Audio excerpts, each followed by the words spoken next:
Well, ding dong, ding dong. Hello and hello, everybody out there. Ugh, my hair looks awful. I'm looking at my hair and I've got the wings going on. My hair looks terrible. I'm sick, guys. I'm sick. I literally went to bed a couple hours after the stream yesterday. I woke up a half hour before yesterday's stream. Stayed up a couple hours after the stream ended. Went to sleep.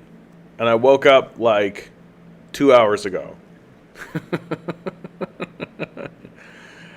It's weird because I'm not like hacking or coughing or sneezing or anything, but boy, I just feel like run down.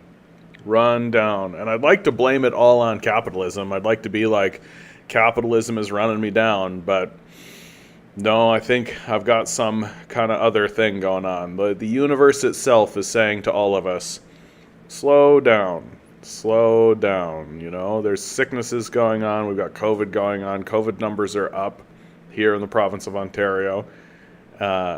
Nobody wants to acknowledge it or pay attention to it or admit that it's real. Nobody wants to talk about it.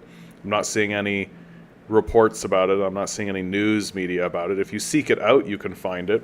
Twin Tower Enjoyer, good afternoon to you, my man. Twin Tower Enjoyer becoming a new regular here on the show. I'm really glad to see you, my man. Glad that you're here. It's always nice to see new people. The channel is steadily growing, very steadily, very slowly. It is as it is, right? We are fighting back against a lot of antagonistic forces. The channel itself has obviously been shadow banned. We get banned off TikTok. We get banned off all kinds of platforms for spreading around communist ideas, right? For trying to be part of the conversation. And the fact that we're experiencing this sort of McCarthy-style pushback, it is making our society dumber. It is making our society dumber. That over and over and over again, I watch conversations on what's called the news, and it's pretty clear that you have a panel discussion between a liberal, a conservative, and a fascist. And that's the bandwidth that we're allowed to have these discussions in. And the entire time they're having the conversation, I'm sitting here being like, the solution to the problem is to nationalize that. The solution to the problem is to nationalize that industry, is to take that industry away from the private holders that are holding it. But that's never brought up. It's never discussed. And the reason why it's never brought up or never discussed is that our ownership, the ownership of the society, the fact that the society is owned by owners, is implicitly just true. That anyone in the corporate media and anyone in the political sphere just understands implicitly that no, we're supposed to be owned. Right? We're supposed to be owned by psychopaths who are supposed to destroy the society. That's just understood. That any conversation about how to solve problems or any conversation about what we should do needs to be within that little box of understanding that it has to benefit our owners somehow. But it can't, because our owners exist to destroy the society and steal as much as I possibly can. Ligon to Z, good to see you. I don't understand your comment, but hello to you too. Hello to Varishi. I don't know what you're talking about, man. But good to see you, as always, Ligon to Z.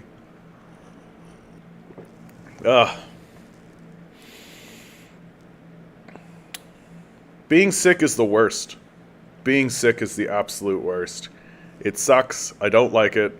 Boo to being sick. But on we move and on we go. We are going to be reading more of the Mandate for Leadership later on today, so stick around for that. That'll be fun. Chad, speaking of nationalization, right? The nation of Chad in Africa nationalizes assets by oil giant Exxon, says government. Fantastic. I am more or less of the opinion that all of the executives and shareholders of Exxon should be rounded up and put on trial. That they are... I don't know what the phrase should be. Mikhail, good to see you. They're not war criminals, right? But what they've done is on the same scale as war crimes. that they have launched a massive or a massive disinformation campaign about the nature of fossil fuels and the nature of climate change, and they have spread that into the society in order to exchange the survival of the human species for their wealth. It's completely intentional. They've done it completely on purpose. They should all be tried and have all of their assets stripped, and they should be put in prison. At the bare minimum, they should be put in prison. So anytime any nation does anything against Exxon, I'm like, fantastic, great. We have signs of intelligent life. There are signs of intelligent life here on Earth that if I am aliens looking down on planet Earth, looking to see if there are signs of intelligent life, I am looking at this. Oh, Chad nationalizes the assets by Exxon. Good. There is an intelligent group of people who are using their brains. They exist. Here they are. They're certainly not in North America. Like, they're certainly not in the West. Like, there is zero signs of intelligent life in the West at all. We are primarily just scared monkeys with guns, doing whatever we're told to do by a group of psychopaths who are obviously attempting to destroy us on purpose for money. Like, that's obviously what's happening. And any other position at this point, I think, is just lunacy. I think you've just lost your mind completely. If you're trying to tell me that ExxonMobil is not actively attempting to destroy us, while we're literally publishing article after article, and I'm seeing it almost daily now, gobsmackingly bananas. Scientists stunned by planet's record September heat. I was just commenting yesterday about how the heat feels higher than normal, that we are above average in terms of our heat. The carbon emissions driving the climate crisis and rapid arrival of an El Nino event are to blame. The global temperature soared to a new record in September by a huge margin, stunning scientists and leading one to describe it as absolutely, gobsmackingly bananas. The hottest September on record follows the hottest August and the hottest July, with the latter being the hottest month ever recorded. The high temperatures have driven heat waves and wildfires across the world. September 2023 beat the previous record for that month by 0.5 degrees Celsius, the largest jump in temperature ever seen. September was about 1.8 degrees Celsius warmer than pre-industrial levels. Datasets from European and Japanese scientists confirm this leap. Like, I don't know what it's going to take. Like, I don't know what it's going to take. Like, what do you guys think it's going to take for people to start putting two and two together on this? If you take a pot of water and you put it on a stove and you turn the stove to high, what should you expect to see? This is very simple. It's very straightforward. It's very easy to understand. That we are living in a state of purposeful stupidity at this point, intentional stupidity, where we are sacrificing the human experience. We are sacrificing the human species for nothing, for absolutely nothing whatsoever. That's the best part, is that it is for absolutely no reason whatsoever. That future generations, should there be survivors of this total destruction that we are bringing upon ourselves, should there be survivors, they will look back on us with nothing but utter contempt, and they will be completely right to do so. They will look at us as if we are psychopaths, because we are. They will look at us as if we were demented lunatics. And the only reason they will investigate us is to try to find out for themselves how to avoid the folly that we besought upon them as well. No, I can't take off my glasses, man. If I take off my glasses, I can't see. Very, very simple. I need them. I need them for sight. The heat is the result of the continuing high levels of carbon dioxide emissions, combined with a rapid flip of the planet's biggest natural climate phenomenon, El Nino. The previous 3 years saw La Nina conditions in the Pacific Ocean, which lowers global temperature by a few tenths of a degree as more heat is stored in the ocean. Conditions have now rebounded to an El Nino event, which releases ocean heat and drives up temperatures. It's all but certain that 2023 will be the hottest on record, and 2024 may even exceed that, as the heating impact of El Nino is felt most in the year after it begins. September was, in my professional opinion as a climate scientist, absolutely gobsmackingly bananas, said Zeke Hosfather at the Berkeley Earth Climate Data Project. Zeke Hosfather writes, the first global temperature data is in for the full month of September. This month was, in my professional opinion as a climate scientist, absolutely gobsmackingly banana. JRA 55 beat the previous monthly record by over 0.5 degrees Celsius and was around 1.8 degrees Celsius warmer than pre-industrial levels. Right?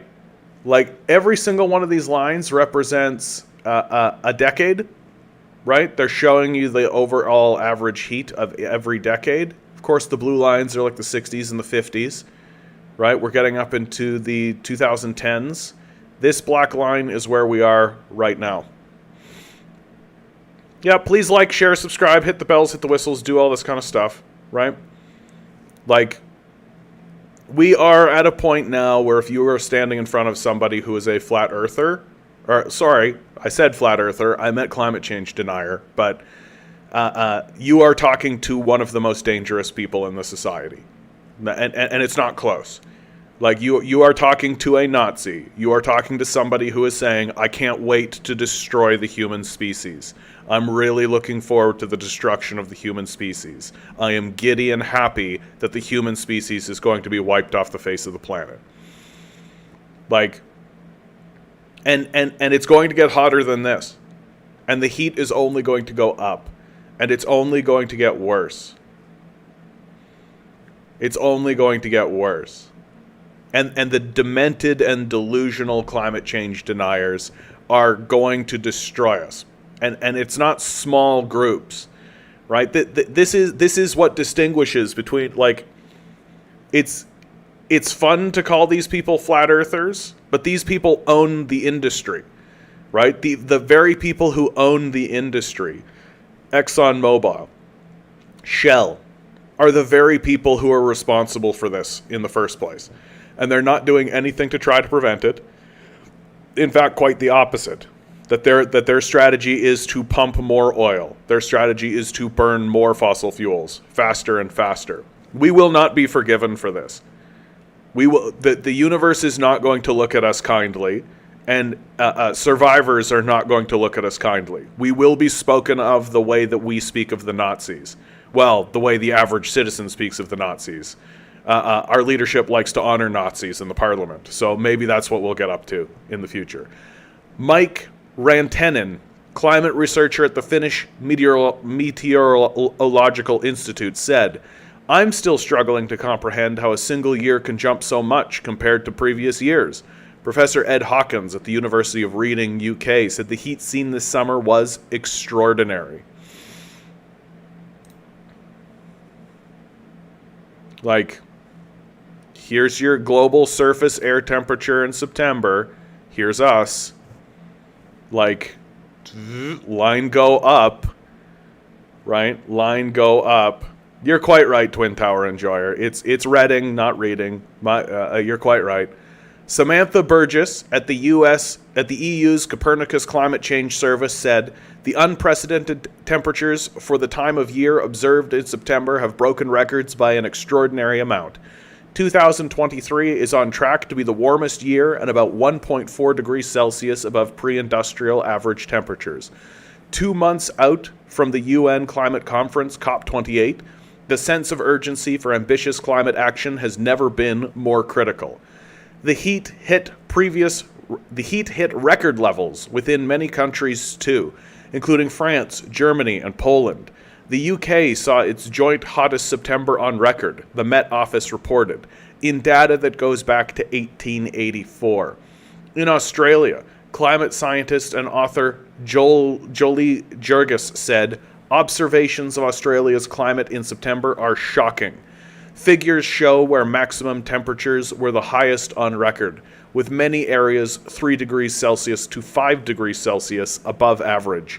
Rainfall deficits are primed for drought. Summer is going to be brutal.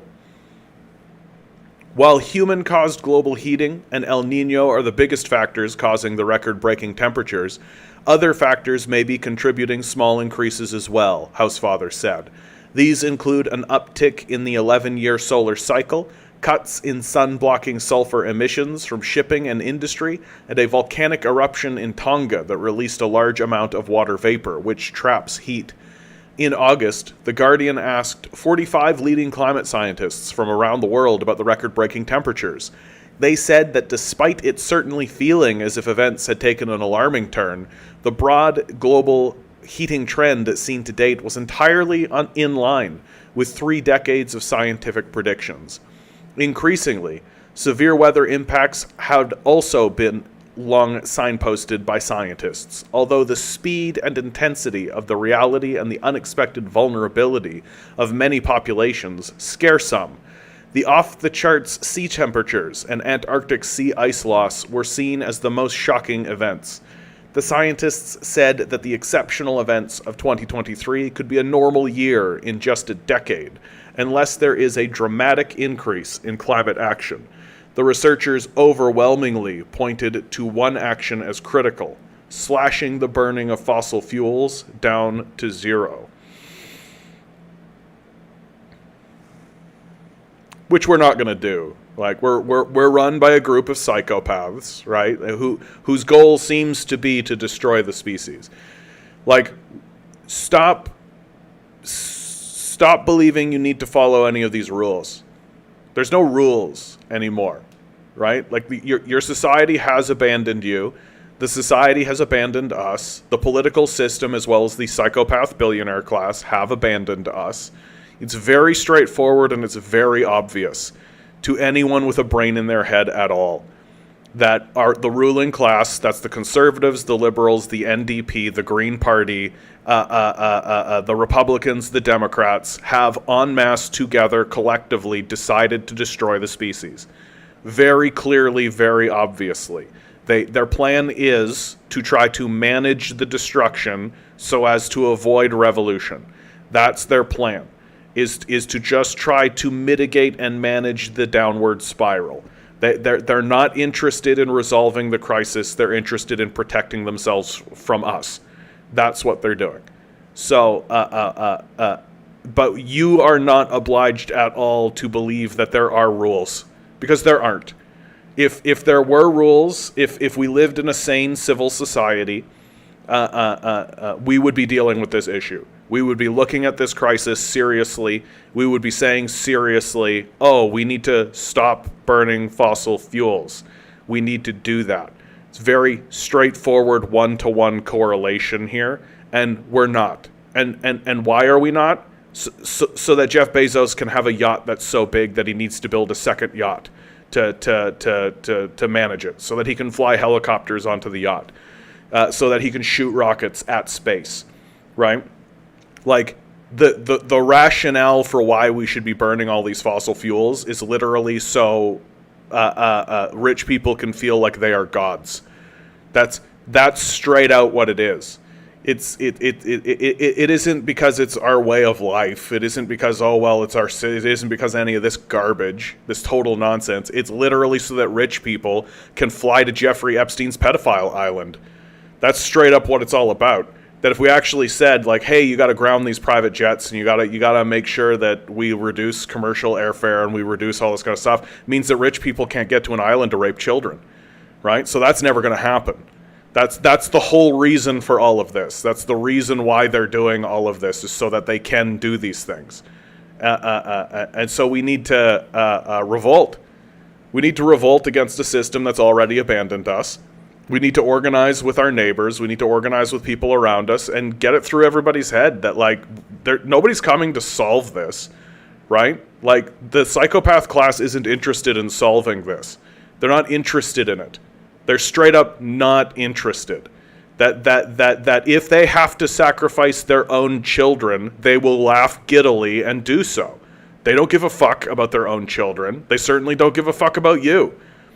Like the entire structure of this entire thing needs to be torn down to the ground. Are we going to do it? Probably not. We got somebody, requests, evenings and good evening, talking about climate change. Hope you're well. Yeah. No. Okay, that's fun. Have I ever read any of Arnold Toynbee's writings? Can't say I have. Yeah, shouldn't be sweating on my nose in October, right? Humanity doesn't change until the pain of staying at the same exceeds the pain of action. The problem is that wealth is a great insulator against social pain.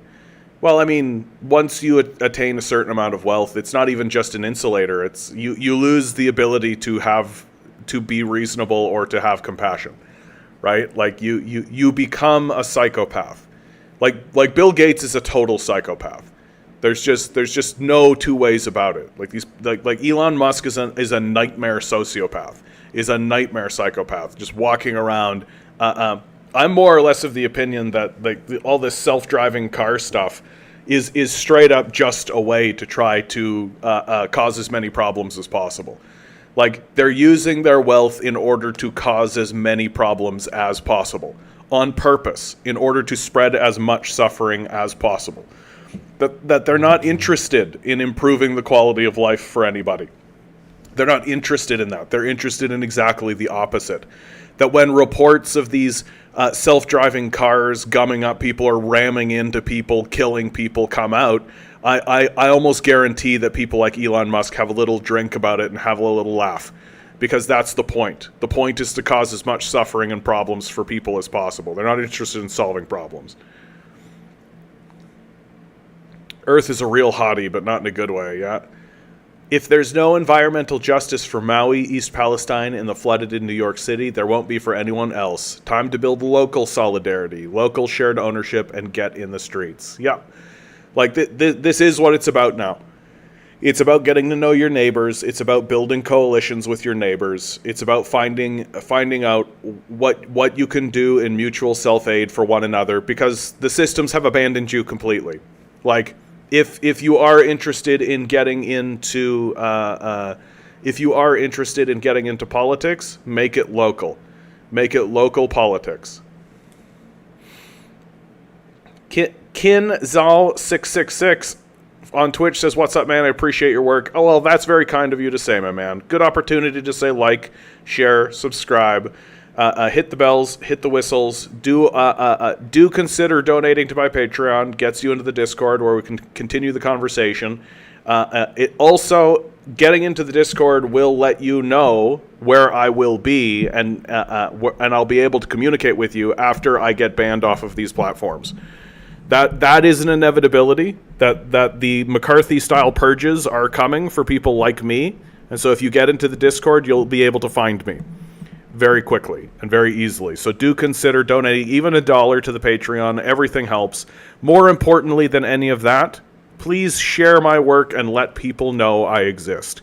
Let people know I exist. The word of mouth is still the number one way to advertise. It's still the number one way to spread information around. So please do consider telling people I exist and directing people towards me. Thank you, friend. I appreciate it. Requests, no, East Palestine. You're yes, in Spain. Yeah, that's right. So you're in Spain. Yeah, the train derailment with the massive chemical spill. Yeah, that's what that is. That happened in what's called East Palestine. I know it's a bit confusing, right? Especially for international people. That internationally, you think Palestine, you think Israel, but there's a place in America called East Palestine, where there was in Pennsylvania, where there was a massive chemical spill, and it just like an enormous mushroom cloud. As they did the burn off, it was psychotic what happened, but that's normal now. Yeah, Elon Musk looking for more baby mamas, yeah. The idea of self-driving transports is terrifying. People driving transports is scary enough, yeah. One of the things that I'm actually looking forward to as we continue into this crazy life is that there's going to be less cars on the road, just by default. Like, the electric vehicles are not going to pick up the slack, and we're just going to end up with less vehicles on the road. And I think that that's a net win across the board. Command Genius, good to see you, man. As if, good to see you too. And Generation, good to see you. Kevin, good to see you. Good to see each and every one of you guys. I'm so happy that you guys are here. Yeah, George Lucas paid $250,000 to build an entire community for low-income Hollywood studio staff. But yes, rare for the rich to do that. Well, and the only reason that you would do this is if it's cheaper, if it's just cheaper for you to do it that way, right? And it's not like wealthy psychopaths haven't done similar things. Like the coal mine during the gold rush era, coal mines would offer room and board and pay high wages, right? They'd pay high wages, and people would look at the slips and be like, "Wow, that's a high wage." And then they would move out there only to discover that the rent and the food, which was also owned by the coal mine, the company's store, would be higher than the wage that they were paying. And so you would find yourself in this position of complete debt peonage, right? Which leads to the unionization movement, which leads to the first aerial bombardment on American soil, where a corporation bombed striking coal mining workers. Kevin says tires put trillions of tons of microplastics into the air, and electronic cars waste more tires because they're heavier. More wear on tires. Electronic cars aren't as green as the media elites make them out to be. Well, and look, it takes 15 times the amount of copper to make an electric car as it does a fossil fuel car. Conversation's over, right? Electric vehicles are not going to replace fossil fuel cars. They're just not. Like, we just don't have the resources for it. Period. Full stop. Like, forget about lithium or cobalt or any of that kind of stuff. Copper. Straight up copper. We just don't have the copper for it. Yeah, ban private vehicles. Yeah, of course, if you do this, the Nazis who are all in favor of actually destroying the society will throw a conniption. And it's looking more and more like they're the majority. So I'm near East Palestine, so I didn't specify the region. Maybe I have a little U.S. chauvinistic apologies. Nah, don't worry about that grinning. Like, we're all trying our best, my man. John, good to see you. Good to see all of you quantum beings. That's right. We're all quantum beings walking around on this quantum energy, and it's just become more and more obvious that we are hyper-focused on the illusion of reality, right? That my freedom, my cars, right? It's just you are hung up completely. You are hung up completely on the falseness of reality and the falseness of your self-importance. If you are saying things like my freedom is my car is my freedom, right? You live in this kind of deluded space where you believe that your existence is all of existence. E-vehicles are a big scam, not going to solve anything. Yeah. I mean, electric vehicles are interesting from a mass transit perspective, right? From a mass transit perspective, there's something interesting there. But that's not how we talk about it. That's not how we think about it at all.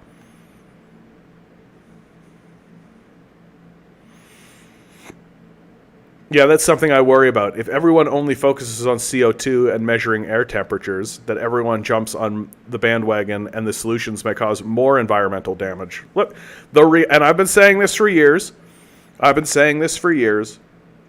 We will not solve this problem by creating a product.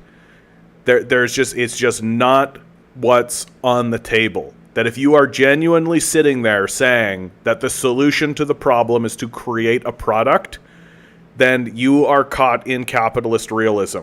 You are caught in this idea that humanity is the strongest force in reality, that we are the only ones who are capable of solving any problems whatsoever, and the only way to solve problems is by creating a product for people to buy, right?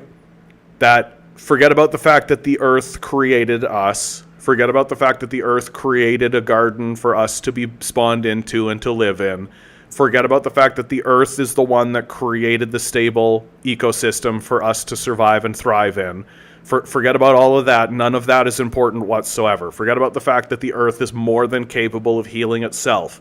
Forget about the fact that the Earth is our generator, that it is regenerative by its definition. It can solve this problem by itself. And in fact, the solution to the problem is for us to stop polluting so that the Earth can heal itself, which it will do. It is not about buying a different product. It's not about making or manufacturing a new product. It's about stopping the pollution and allowing the Earth to heal itself, which is precisely what will happen should we actually do it. But the trouble is that we are dominated by a psychopath class who wants to destroy us at this stage in the game. We got a guy in the Twitch chat saying Bernie is better than Hillary. I wanted to show this because I've been getting lots of Democrat types and Bernie bros in here recently. My opinion on Bernie Sanders is very simple. He is part of the show. He is part of the show. He is not a solution. He is the Hulk Hogan to Hillary Clinton's Andre the Giant. Senator Sanders' staff have activists arrested for protesting his support for sending more weapons to Ukraine. Bernie Sanders is part of the system. He is part of the system of capital. His role in the system of capital is to act as, quote-unquote, the hero. He is the Bret the Hitman Hart. He is the Hulk Hogan in the game of politics that exists in order to support Western capital. He plays the role very well. He does a very good job. His job is to be the goal, to be the end post for discourse. What is appropriate discourse that you are allowed to have? Here is the goalpost. You cannot go one step further to the left than Bernie Sanders. And what he does is he galvanizes the youth and he galvanizes people towards his cause to funnel that energy into the Democratic Party to kill them. To kill that energy and to make sure that that energy gets funneled into a dead-end pursuit. And that's what Bernie Sanders does. That's his job. And when it comes to policies that actually matter, like should we be sending weapons to neo-Nazis? When it comes to policies like should we have owners, right? Bernie Sanders is in lockstep with the rest of them. That the only thing that he is actually passionate about at all is something like Medicare, which would make him like a moderate right-winger in any other European or not even European nation, right? Any other nation anywhere on the planet, he would be considered a moderate right-winger. But in America, he's considered a fucking communist because he says, hey, maybe we should organize our society in a place that's rational, right? But at the end of the day, he works on behalf of capital, just like everybody else does, just like AOC, just like the rest of the progressives, just like people like Ted Cruz and Donald Trump, right? That they are all playing the same game and they're all just playing their role in that game. That there are villains and there are heroes in the game of politics in order to protect capital. That it's all scripted and it's all manufactured. So the idea that Bernie Sanders is going to somehow be the salvation of America is a total joke. He works on behalf of capital exclusively. And should he actually get into a position of power in the unlikely event that that actually does occur, then you watch the bill that he passes. You watch the healthcare bill that he passes. That it will be a complete and total boon for the pharmaceutical industry. And that will perhaps be the moment when some of these Bernie bros start to actually acknowledge that, oh,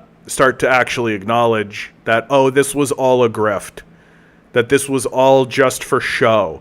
This was all just a guy who recognized that this policy was popular and I can attain power for myself by talking this way. And then when he gets into power, he'll do what Biden is currently doing. We're going to release the most impressive climate change bill that's ever been released in American history. It's going to give $100 billion to my buddy Frank. We'll call it the Climate Change for Change and Climate Bill. It's the biggest bill ever, gives $1 billion to my buddy Frank. Like, that's all it's doing. That's all it's doing. Demand better. Beard is looking good, John. Thank you, Demand Better. I appreciate it, my man. I appreciate it. CW is apparently running independent now. No People's Party, no Green Party, just him. Shows me he's not serious about winning. Well, look, the whole thing is a freak show. Like, the whole thing is a freak show.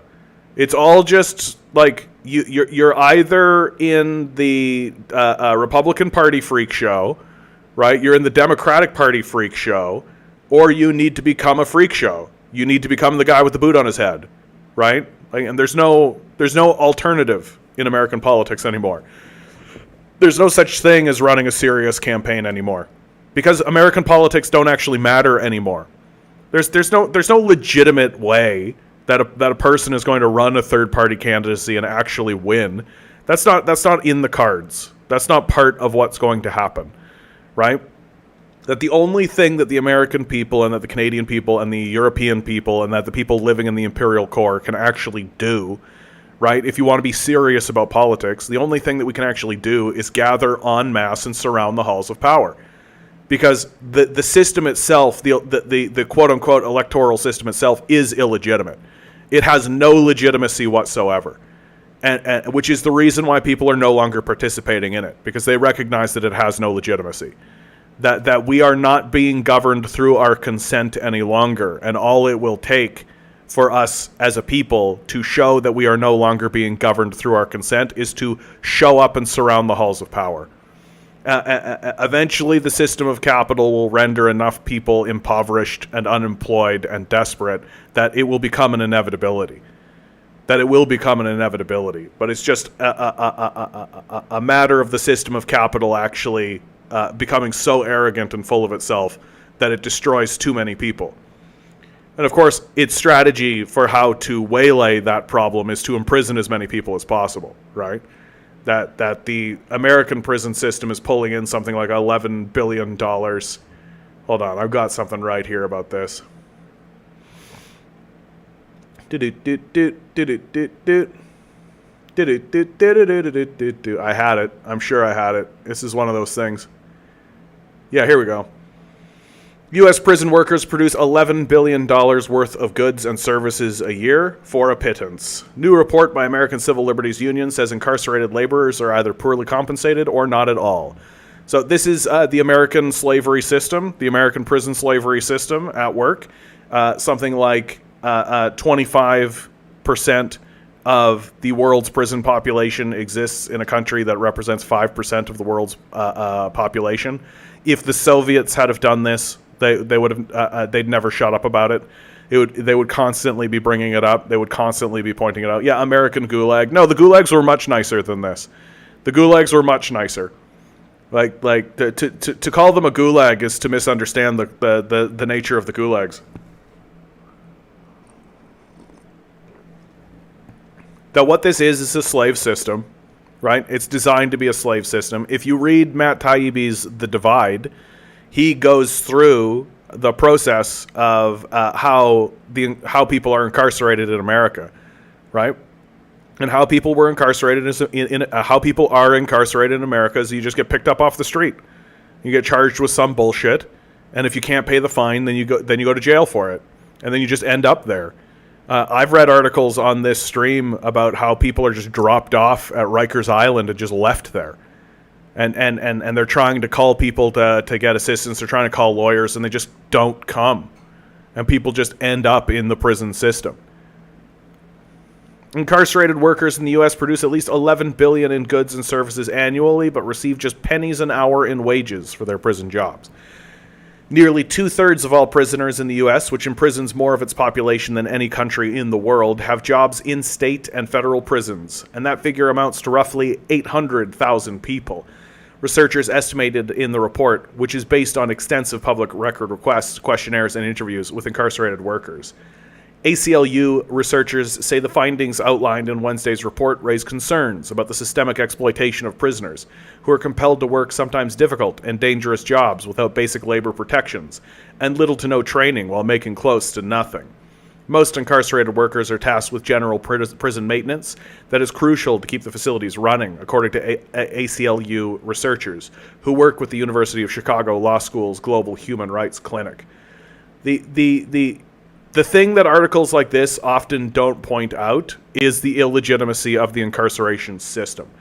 That again, I refer to Matt Taibbi. The reason why Matt Taibbi got so smeared recently in the corporate media is because of his book, the Great Divide, where he reveals how petty theft and not even petty theft, literally standing on street corners smoking a cigarette, can get you picked up by cops and have you taken to a local courthouse and fined with something, and then that person needs to go defend themselves in front of a judge who is overwhelmed by these sorts of cases, who is interested in just turning it over as fast as possible, right? And through this process, people can end up going to jail for short stints. But of course, 3 strikes and you're out, right?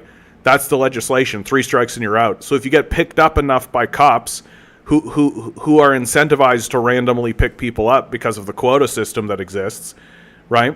If you're existing in a society that has a quota system to pick up people randomly on the street, charge them with nothing, and then if they can't actually get to the courthouse to defend themselves, they can get a warrant on them, right? And if this happens to you 3 times, you go to jail for life.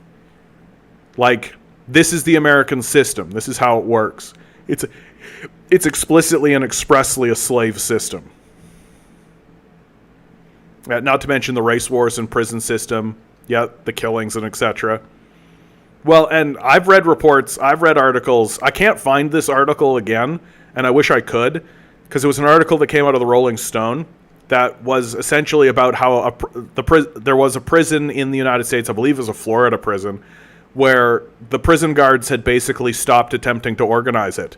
That the gangs had taken the prison over, basically, and that the prison warden and the guards would basically just negotiate with the gang leaders in order to try to find some semblance of organization, right? Like that this was what was going on inside of these prisons. Pittsburgh, good to see you, my man. The American capitalists project their crimes onto the USSR and other socialist countries. Yeah. You know, accuse others of what you yourself are guilty of. That's Goebbels 101. Kevin, human capital stock, as the Trump administration considered us. Yeah, and the conservatives said it too, right? The Harper administration said that of us, that we need new stock and there's old stock Canadians, right? That they consider us like cattle. We're just cattle for them. Conton writes, my question about not polluting. There's too many people who live and die on industrial output. Imagine society not having industrial output for medicine. Do those people just take it on the chin in the name of flipping off the switch? Where is the talk that we intelligently manage what we have left?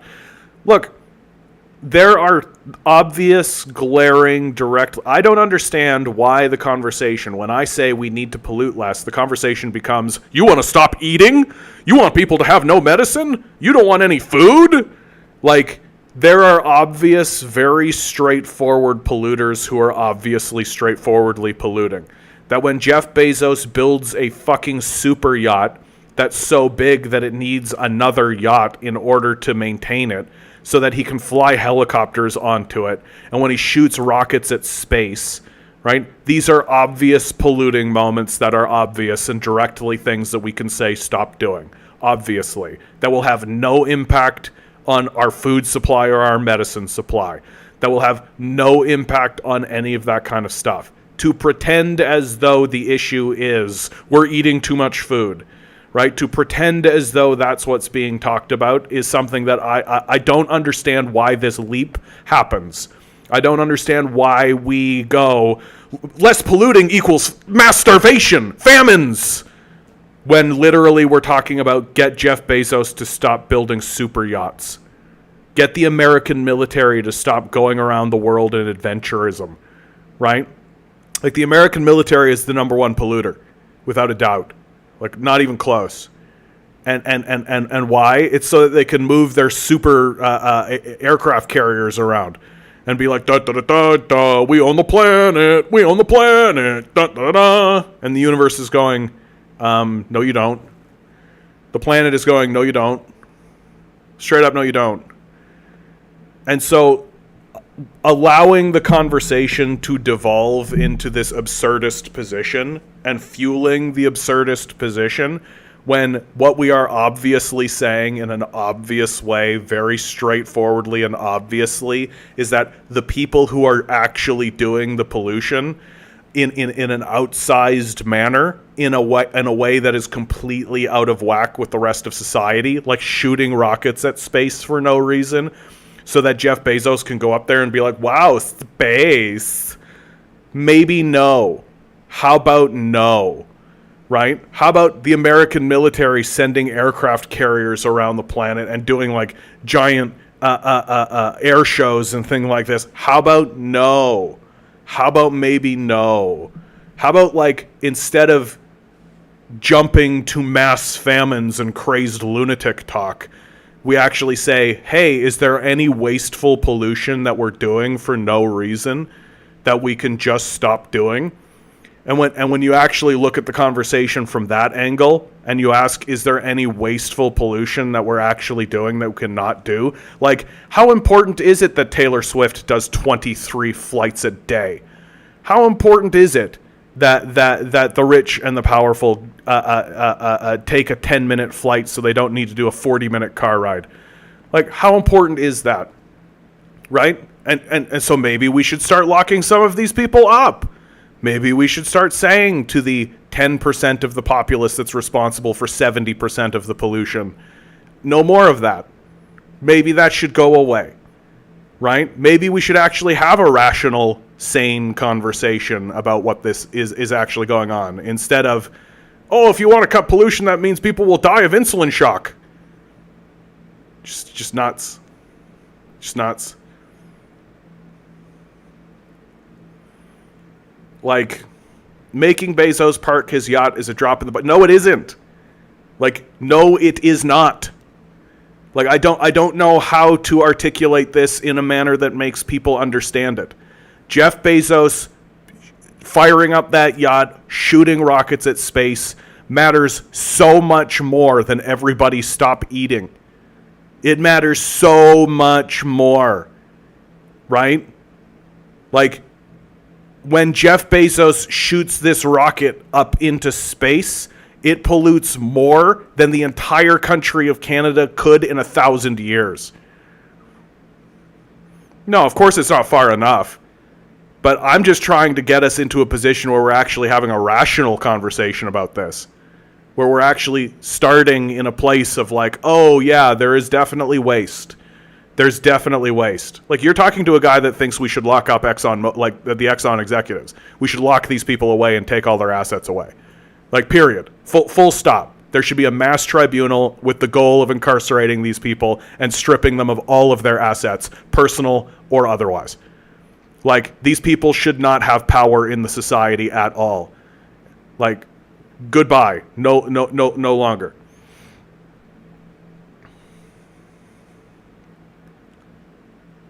Shooting a rocket is not, of course it's not to Canadian industrial output. It's to the Canadian citizenry. Like, your personal pollution, which is what this conversation always becomes. What are you doing? Well, what are you doing to reduce your emissions, peasant who produces 0.000000000000000000001% of pollution throughout all mankind's history?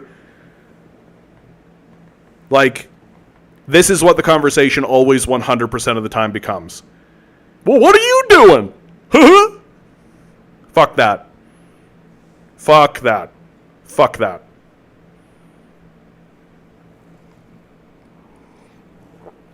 Gat says, why do you single out Exxon? Shell is worse, in my opinion. I mean, pick one. It's fine. Like, Exxon, Shell, like all of them. Like, all of them. right? The reason why I tend to single out ExxonMobil is because they're the most egregious in terms of the disinformation campaigns. Like, we've got them on the hook in a big way. Like, in a big way. That if the system wasn't completely bought and corrupted and was actually run by people who weren't lunatics, it'd be really obvious. People would be like, oh, you essentially confessed out loud in front of everybody that your goal is to lie to everybody about this so that you can destroy the species so that you can make money for yourself. Like, we have the papers. We've got confessions, for God's sakes, right? You feel oil companies are more evil than tobacco? The scale is bigger. The scale is bigger. Like, the tobacco, but it's the same grift. It's the same grift, right? Like, it's just that the scale is much larger.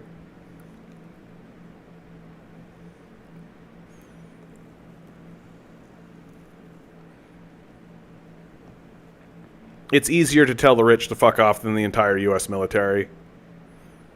You know, why am I singling out Exxon? I mean, it's important to bring up the tobacco industry, I think, because the tobacco industry they lost a lawsuit, they had to pay a lot of money, but nobody went to jail, right? And my case for a lot of this stuff is that we need to start incarcerating these people. Like, people need to start going to jail for life sentences, like maximum federal security prisons. They need to go live with the murderers and the psychos, right? Like, these guys need to have a hellish experience for the last remainder of their life. Life in prison, no parole, goodbye, we lost the key. Who are you? We don't care anymore, right? Like, no power whatsoever, farewell. And until that actually starts happening to these guys, I don't think that we're taking it seriously at all.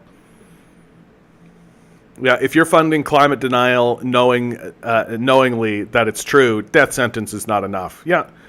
I mean, but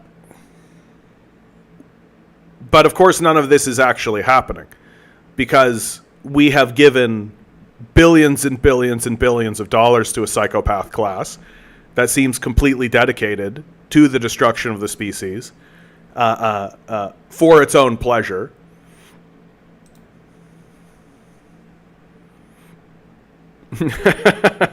Yes, a death sentence is not enough. What we need is a death paragraph. Yeah, no, it will never. What we are learning, the lesson that we are learning as a people, if we are capable of learning lessons, is that it's a stupid fucking idea to give anybody $1 billion.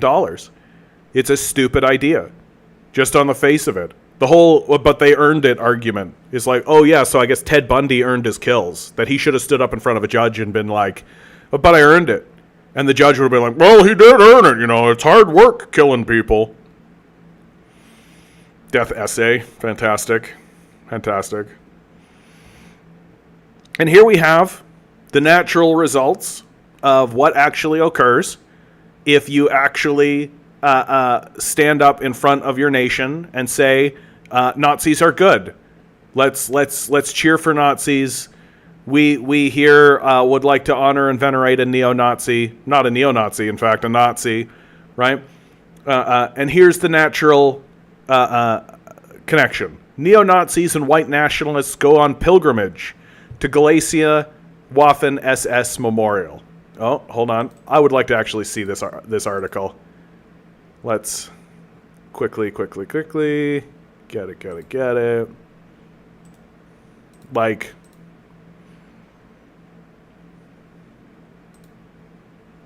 yeah, is it going to do its thing? There it goes.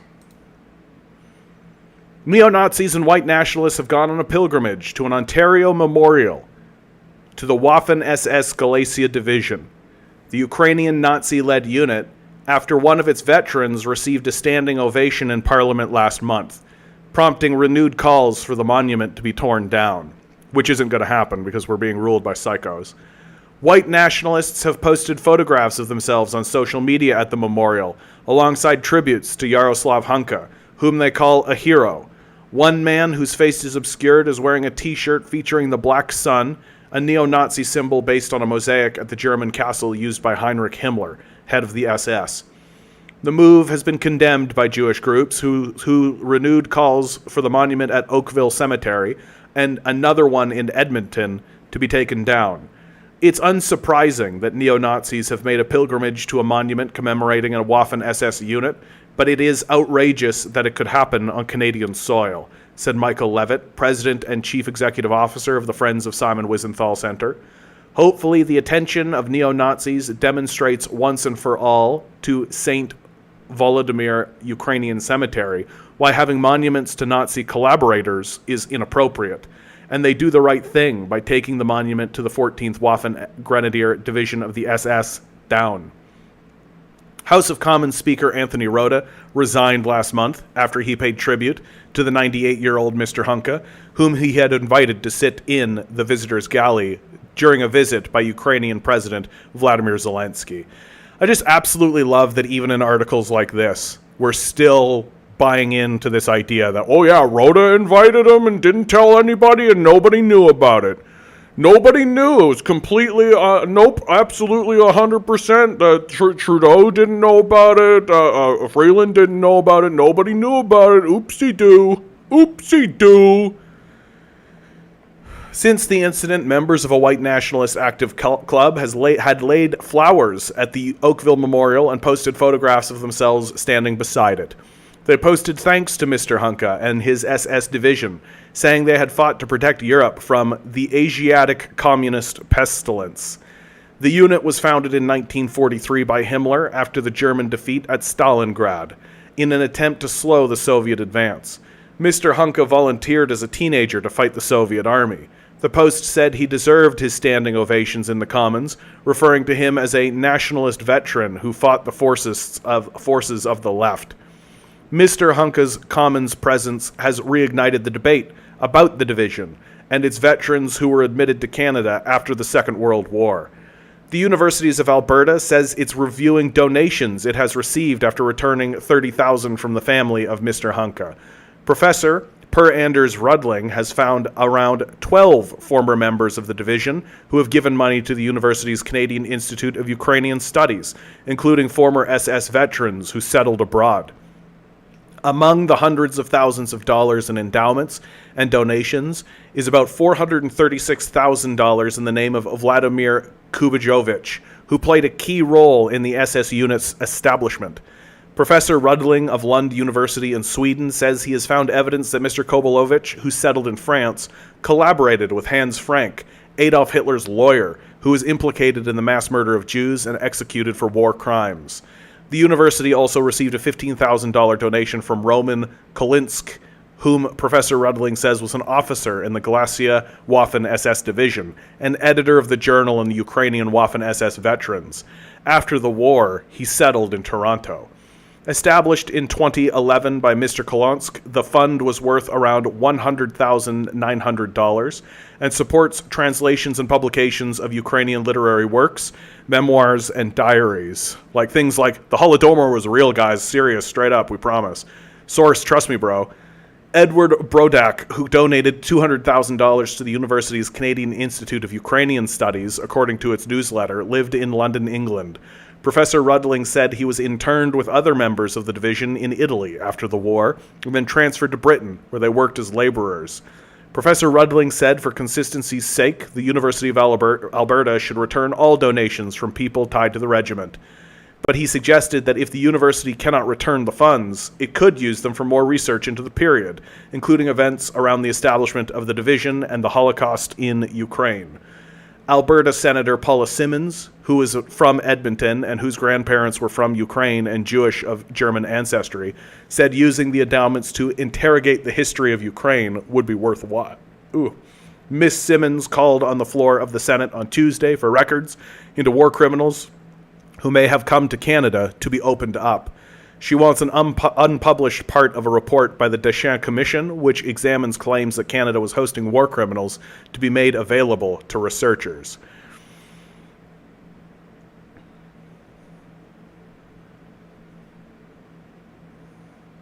Yeah, and Rhoda didn't realize what he was doing. Like, come the fuck on. Yeah. Like, who wrote the thing that he read? Who wrote the thing that he read? calling Trudeau socialist is an admission that you don't know what socialism is. Pretty straightforward, my man. We got a guy on Twitch here, Tyler the Goat, right? Yeah, socialist Trudeau is tearing apart Canada. Trudeau is a capitalist, straightforwardly. Literally, the only thing that he ever did that could possibly be considered socialist would be actually not just straight out impoverishing and rendering people unemployed during COVID through the CERB, which he promptly dismantled and then went after people for. So to pretend as though Trudeau is a socialist is to kind of live in a dream world and to just tacitly admit that you don't know what socialism is.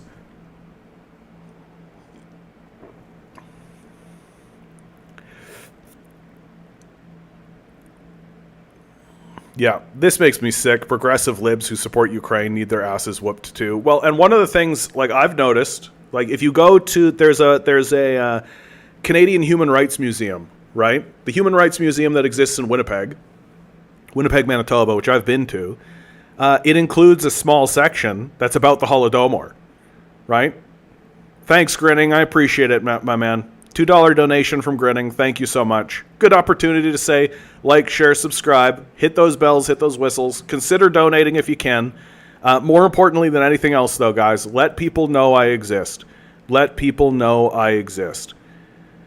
And the Canadian Human Rights Museum, it's becoming more and more obvious, right? Why did they include the Holodomor? Because they're being funded by Nazis to do so, right? They're congratulating Nazis. They're getting donations from Nazis. The Nazis are saying, yeah, the Holodomor existed. Here's $10,000, right? Like, you're going to follow the money and you're going to say, yeah, the Holodomor definitely was a thing that existed, even though we have no evidence of it. Like, politicizing a famine is the creepiest, grossest thing that a people can do. That a famine occurs in the region, and to pretend as though it was intentional when we have zero evidence to that case is exceptionally gross.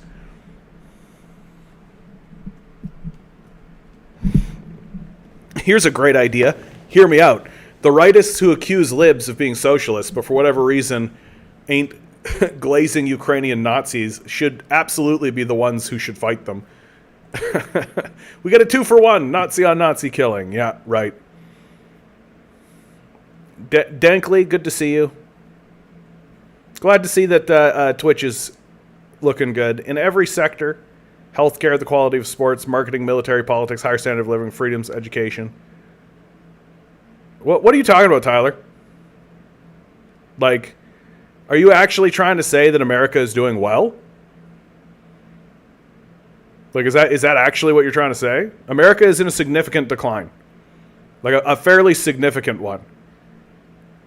Like, healthcare. Like, what are you talking about? America's healthcare system is the worst amongst the developed nations. Like, the healthcare system, on a one-to-one level, you end up spending far more for your healthcare with far worse results. And that's just obvious, my man.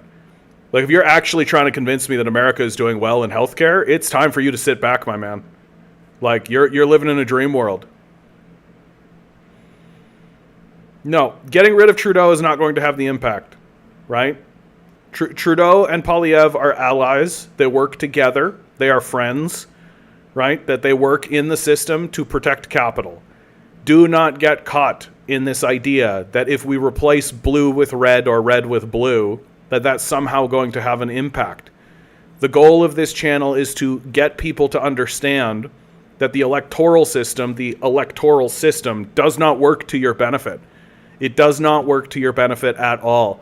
And cheerleading for blue or red over the other blue or red is just falling into the trap that they are laying for you to fall into. That you are better off organizing with the people around you in order to foment revolutionary support and in order to surround the halls of power. That is the only thing that the system will respond to. It doesn't matter if you get Obama in, and it doesn't matter if you get Trump in. It doesn't matter. It's completely irrelevant.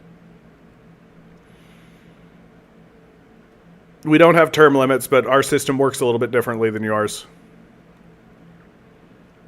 And again, Trudeau's not a dictator. Like, he's not a dictator. Like, he operates through the consensus of the Liberal Party, right? It's just that the Liberal Party is bought by capitalists, just like the NDP and just like the that Trudeau is not the dictator. The dictator is capitalism. It's a dictatorship of capital. That no matter who you vote for and no matter who you support, you end up getting a capitalist. And capitalists are always going to support capitalism. That's why it's called a dictatorship of capital. That's what it is.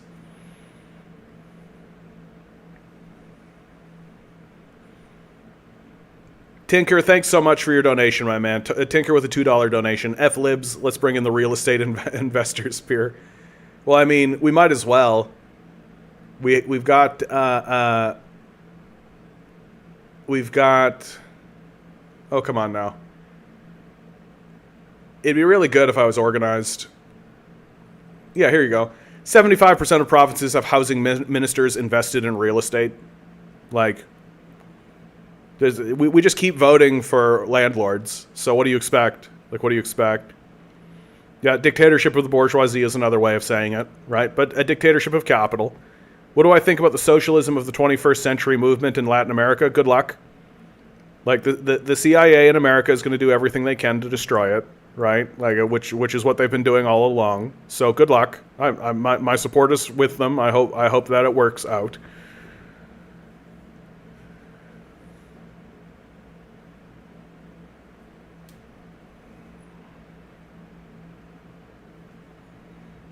Yeah, no conflict of interest here, right? No conflict of interest here. People seem to think all Ponzi schemes are communist, when capitalism itself is just a massive Ponzi scheme. Who are you talking about, John? There was a lady I met at my work when we were asking people for donations to Ukraine. She was like, "No, do you have anything to support Russia, or will you just support the communists?" Yes, she really thought Ukraine and Biden were commies. Obviously the type of person who just thinks communism is whatever the government does something I don't like. Yeah. Yeah. I think removing education from the education system was a big mistake, right? Tyler says, I can't understand. I can't wrap my head around why you hate the American way of life, the economy, earning our way. I just don't get it. Maybe I'm wrong. So, Tyler, let me lay this out for you, okay? Because I can respect your position, right? You likely live, like, correct me if I'm wrong, right? This has been your life's experience to date. You live in the imperial core, right? You live surrounded by a generally peaceful atmosphere, right? You go to school or you go to work, right? You don't really face any problems. Your grocery store is full of food. You tend to believe that you are where you are because of your own hard work and your own initiative, even though you're surrounded by institutions that exist explicitly to support you, right? And you're confused as to why anyone would hate this. Well, the reason why we speak out against the American empire is that the reason why you have access to all of these commodities and all of these goods and all of this stuff is because your military is going around the world enslaving people. And that's really obvious the second you take a look outside of your own borders, right? The moment you actually look at what it is your military is actually doing out into the world, well, what they're doing is they're going to places like Latin America, Africa, the Middle East, blowing them up, enslaving the population, extracting as much wealth as they possibly can, and then shipping it back to the imperial core so that you can have like a nice little life and working to pay taxes into the system that does that. Right? That your argument is essentially no different than a train robber saying that the best way to organize an economy is through train robbery, because it's really working out for the train robbers, right? That all you got to do is hold up a train, murder all of the passengers, steal all of their goods, send it back home, and then you can have a lovely time, right? Forget about the consequences. Forget about the people you enslave.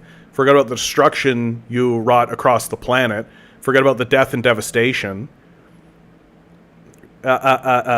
Tyler writes, protecting the homeland after 9/11, things have changed. So 9/11 was the result of American foreign policy.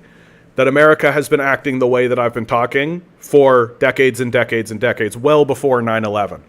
That American foreign policy in the world did not begin on 9/11. That 9/11 was the natural result of American foreign policy.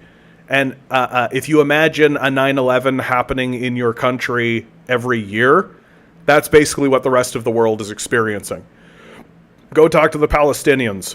Go talk to the Iraqis. Go talk to the Afghanistanis. Go talk to the citizens of Africa. Go talk to the citizens of South America. Right? It's very straightforward and it's well understood in the rest of the world that the American war machine comes to your country, rounds citizens up, enslaves them, forces those slaves into labor camps in order to extract commodities and send them back to the motherland so that you can sit there and go, this is the greatest system ever. This is the system of capital that you are defending. And you're pretending as though it's all us protecting the homeland. Bullshit. Absolute, total, complete bullshit.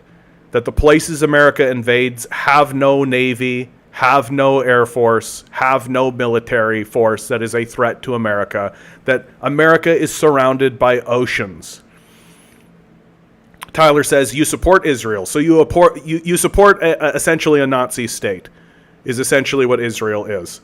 That they are run by Zionists, right? They have nothing to do with Israel in terms of a religion or an ideology of any sort.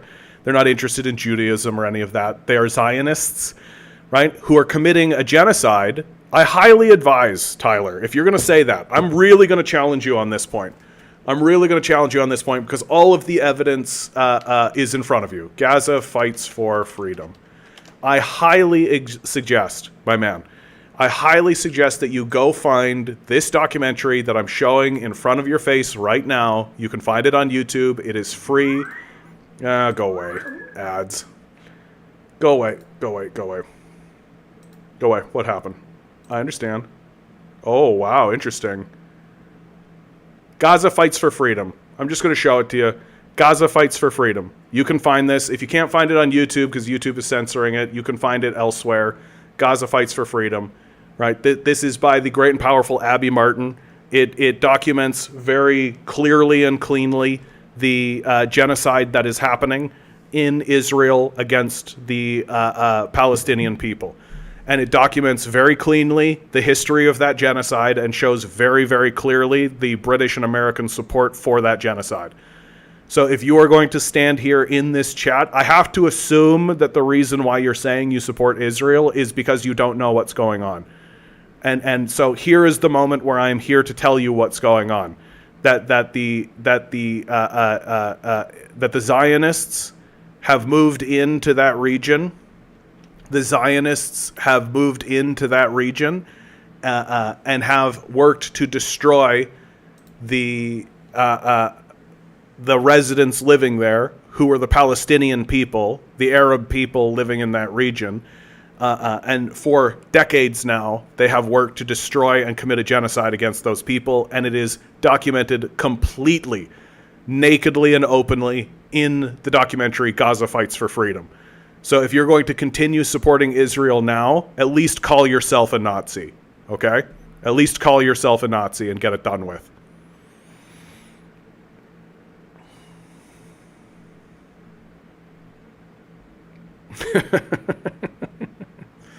Well, Content, I think there is some kind of benefit of the doubt, right? Like, I think people don't know things. I think there's a lot of that going on. Tyler says, I remember seeing in the news. Oh, well, the news, right? Oh, the trustworthy, completely believable, always should be trusted 100% of the time, the news, right? Certainly never have the news actively lied to the citizens in order to foment war, right? We all remember Colin Powell with his little baggie being like weapons of mass destruction, right?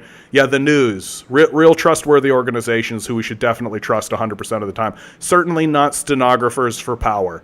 Right? Certainly not people who are just straight out lying on behalf of power, like in an obvious and overt way. Operation Mockingbird from the CIA doesn't exist, right? There isn't a well-documented, long-standing relationship between the liars who are actively lying. Like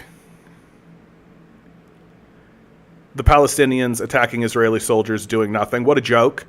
Again, I'm just going to, like, this conversation's over, Tyler, because you are arguing from a place of total ignorance. Like, total ignorance.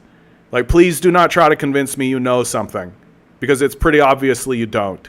I've given you a really powerful resource, Gaza Fights for Freedom. You are free to go and watch that. It's really, it's easy to find. It's easy to watch.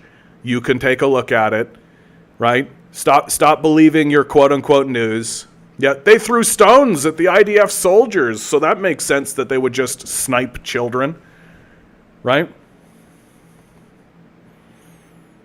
All the opportunists left the movement, went to Monroe. Anyone supporting? We've got a pretty robust conversation happening here for the... I feel like we've got a couple of Brazilians, I think, who are in the chat having a conversation, which I love. Like, the argument that says the Palestinians attacked the Israelis who were doing nothing is a total joke. That the West Bank is an open-air concentration camp. That's what it is. That when the Palestinians fight back against Israel, it is the oppressed fighting back against their oppressors. And to pretend like that's not what's going on is to either admit ignorance or complicity. You get to pick which one. Yeah, of course it was all over the news, Tyler. So what? Stop trusting the news. Like, stop. These news organizations are controlled by corporate power. And corporate power is in bed with the State Department, who wants you to not understand what's going on in Israel is a genocide. That they are ethnically cleansing the Palestinians out of that region so that they can put a military base in the Middle East. We literally have Joe Biden on record saying that if Israel did not exist, we would need to create Israel because it is of great strategic value. And Israel is of great strategic value. How do you think they get arms and weapons into the Middle East so effectively? They funnel them through Israel. Israel is the United States military base. And if you're actually going to stand in front of me and say, but the news said so, my man, who cares what the news says? The only reason we should be paying attention to the news is to see what they're willing to confess. Right? The news is trying to convince you that what's going on in Ukraine is an unprovoked war. Even as the leader of NATO is outright saying that we provoked that war. It's a war of aggression. Like, yeah, to see what the Nazis are saying.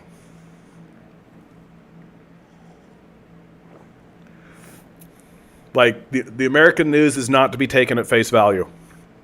Ever. Under any circumstances. 0% of the time. Right? CNN, ABC, Fox, these are compromised organizations that are worth listening to, like the Washington Post, Wall Street Journal, right? New York Times, Time Magazine, The Economist, right? These are worth paying attention to as long as you understand what they are. And what they are is the mouthpiece of corporate power that exists specifically to lie to you about what's going on in the world. Specifically to lie to you about what's going on in the world. And we have stumbled in on an enormous lie. That what you are about to experience, Tyler, if you actually take the time to actually go and take a look at this Gaza Fights for Freedom, you are going to be confronted. You're going to be confronted. Oh, yeah, now Tyler's just saying I'm sounding like Trump. Fantastic. We've got somebody, is Wallow. Bruh, ain't nobody want to be a communist today. Even people in China want to go live in the West. How embarrassing for you, is Wallow. Harvard did a massive study on this very subject. They found that 90%, They found that 90% of the Chinese are in favor of their government, right? So taking China's pulse, this is from the Harvard Gazette, right? And levels of government and public opinion. The survey team found that compared to public opinion patterns in the U.S., that China was very high satisfaction with the central government. In 2016, the last year the survey was conducted, 95.5% of respondents were either relatively satisfied or highly satisfied with Beijing. So, pretty embarrassing position for you to take, my man. I highly suggest you step down from that position if you're gonna embarrass yourself so thoroughly in front of people. I highly recommend reading news from all over the world. Al Jazeera, Telesurf, TV Bricks. Yeah. Look, it's important that you know what the bias of these organizations is. That's what's important. It isn't about knowing. It isn't about taking what's being told to you at face value, right? You should never take what's being told to you at face value. You should have a modicum of skepticism. And you can read any source from any place and cite anybody from any place, as long as you understand what their bias is. And as long as you understand why it is they are telling you the information that they are telling you. Putting a Jewish state in Bavaria would piss off a lot of Nazis, yeah. So, let's move on to... Oh, yes. A good opportunity. Author Engler Eves reveals how an upcoming Ottawa-based pro-Israel conference has tried to disguise itself as an anti-hate meeting, with the National Post as its media sponsor. Right? Anti-Semitism, face it, fight it, right? Because being critical of the state of Israel and the Zionists who run it is anti-Semitism. That's the whole argument. Oh my God, Tyler. Like we saw in 2016 with the Russian misinformation.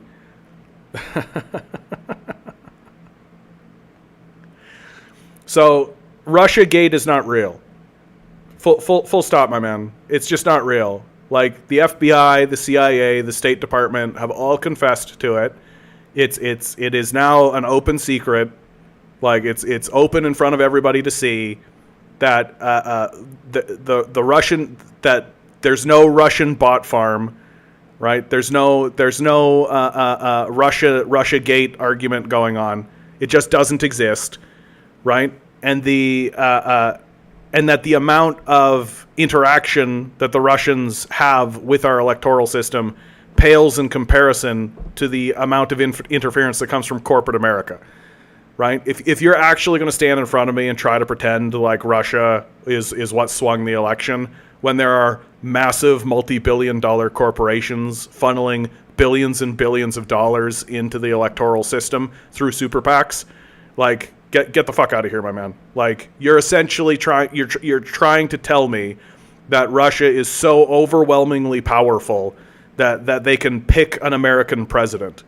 Like, get the fuck right out of here. I have an ad blocker. I just turned it off for one reason or another. I forgot to turn it back on. Yeah, Isaac, I'm late. Got caught working for Capitalism. Yeah, we all have been, man. Good to see you, though. Good to see you. Oh, yeah, here's a good one. From the Canada Files, Conservative MP Tom K. Miuk gives the game away. They're Ukraine, basically fighting it, a battle the West has been preparing for since the Cold War on our behalf. And they're not asking us to send troops. Now nearly 500K dead, soldiers for the NATO proxy war. Like, we are actually straight out watching the ruling class confess outright what the whole point. Oh yeah. I gotta deny that, my man. Please do not advocate for the destruction of any state. In chat. Please do not do that. Liberals and conservatives say there's a worrying shift in some Canadians' feelings about the war in Ukraine. Here's what's behind it. Justin Trudeau's Liberals are beginning to nervously watch for signs of a breakdown in the cross-partisan Canadian consensus on support for Ukraine, but hoping it will hold amid shifting American and international rhetoric. Maybe it's because you guys are honoring Nazis? Like, maybe it's because you're standing up and saying in front of Zelensky, hey, here's a Nazi. Clap for the Nazi. And Canadians are going, why are we clapping for Nazis all of the sudden? And then people like me are going, oh, we're clapping for Nazis because we're funding neo-Nazis, right? We've been funding neo-Nazis in Ukraine the entire time, right? And that's not at all hyperbolic. We have excellent reporting from David Pugliese,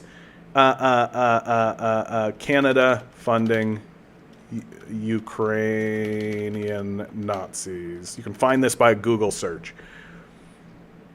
Oh yeah, of course now it's more difficult to find. Yeah, here we go. From the Ottawa Citizen. Canada failed when it trained Ukrainian troops linked to the far right, says Nazi hunter. So this is well established by the Ottawa Citizen. This was reported in 2022.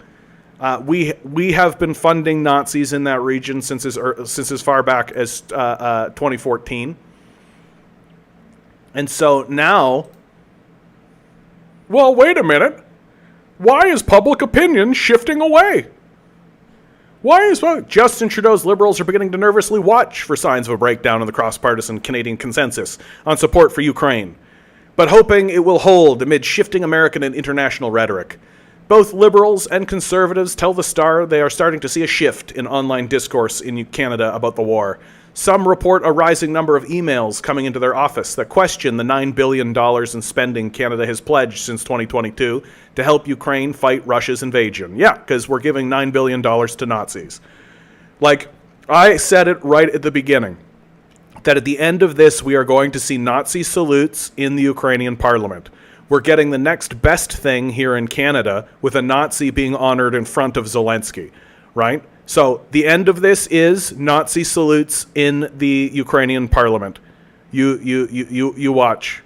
You watch.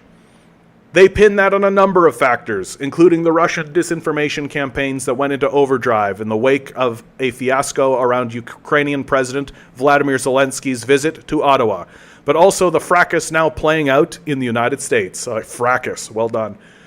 There's a pocket of politicians.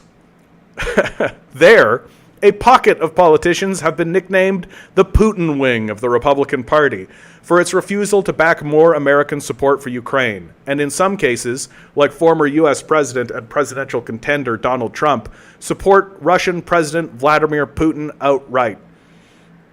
This, of course, is misinformation, but that's fine, or misreporting, but that's fine. Last week, they managed to get a new round of aid for Ukraine stripped out of a broader government spending bill.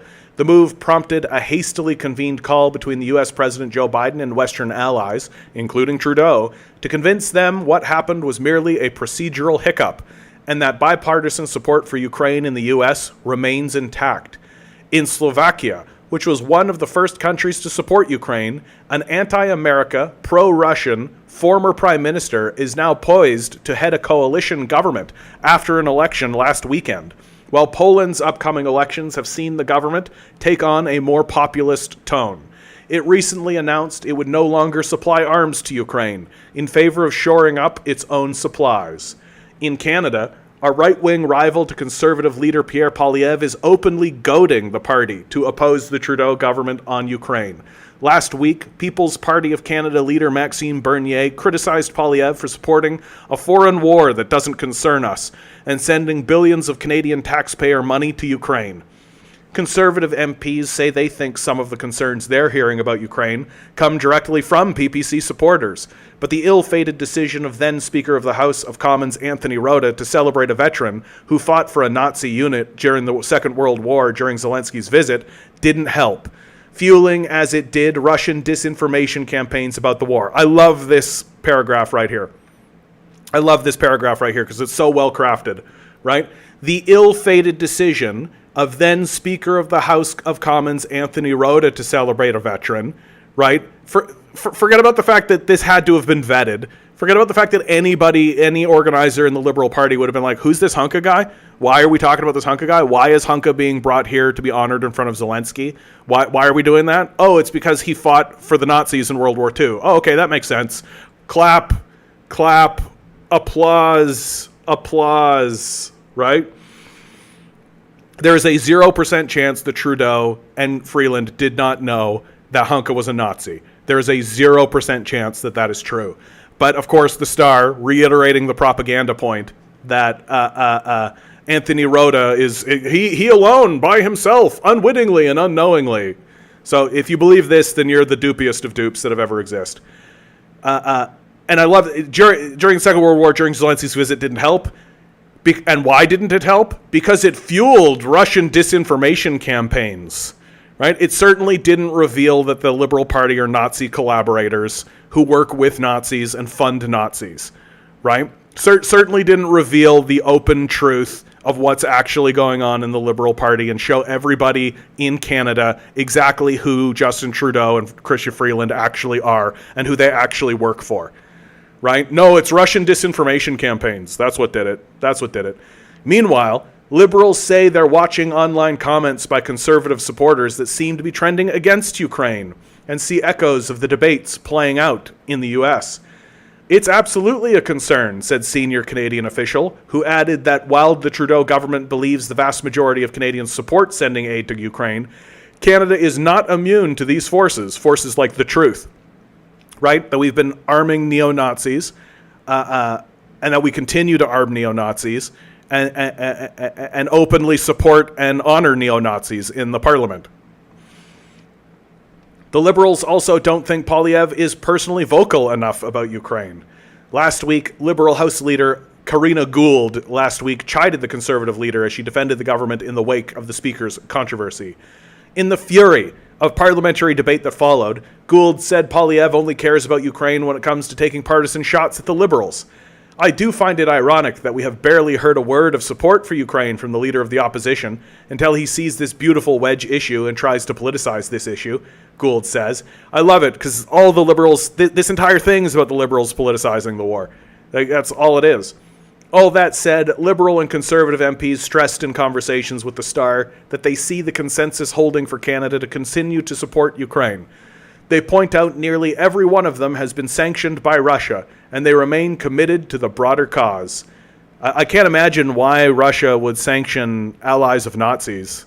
Really difficult to understand why Nazi collaborators would get sanctioned. Conservative MP Tom Kimmick said if there's a risk to the consensus, it comes from political maneuvering by the Liberals. Kimmick pointed out in a speech by Trudeau during Zelensky's visit that, in his view, positioned the Liberal government, rather than the country as a whole, as supporting Ukraine. It is and should remain a nonpartisan issue, he said, especially when the government needs to make the case to Canadians about why money must be spent on Ukraine when they're facing a cost of living crisis. There's a balancing act we have to achieve, Kimmick said. Look, we've got to make sure that people in poverty get funneled into the MAID program and can commit suicide really easily, while simultaneously funding neo-Nazis overseas. Domestic economic headwinds are also butting up against the reality that Canada has all but emptied its stores of military supplies, and now the defense budget itself is up for broader review. Asked Wednesday whether cuts to domestic defense spending would lead to further questions about supporting Ukraine, Defense Minister Bill Blair said he thinks Canadians already know the answer. I think Canadians do understand why Canada's support for that struggle is so important, because it really is fighting for a global rules order led by Nazis, Blair said. Kimmick said he rarely hears from the same constituents who are opposed to further aid to Ukraine and tries to make the case to them that Ukraine is fighting a battle the West has been preparing for since the Cold War. Here we go. They're basically fighting it on our behalf, he said, and they're not asking us to send troops. They're just asking for the tools they need to defend their own sovereign territory. Right? Saying the quiet part out loud. They're fighting the war for us, because that's what this is all about, is to get Ukraine to fight the Russians for us. Like Trudeau, Poilievre is not committed to getting Canada's defense spending to the 2% NATO target, and he's also pledged to slash billions in government spending. So far, He's also not voiced outright support for the recently announced 3-year commitment to provide Ukraine with new armored vehicles, a deal that would extend past the next federal election.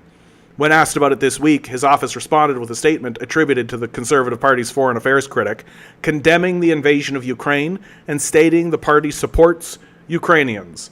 The statement also criticized the Trudeau government's energy policies and said more must be done to get Canada's national gas supplies into global markets in order to sap the world's reliance on Russia's energy source and, of course, destroy the species as fast as possible. What's also allowing Canada's consensus to hold, numerous MPs and political observers point out, is the depth and breadth of Canada's Ukrainian population, the largest Ukrainian diaspora in the world, right, because we let a whole bunch of Nazi war criminals in, right, from Ukraine, including Chrystia Freeland and her grandfather, who was a Nazi collaborator. It's spread throughout the country, in big cities and rural communities, whereas it is more concentrated in the U.S. and therefore less visible, said Gary Keller, who served as chief of staff to former Foreign Affairs Minister John Baird.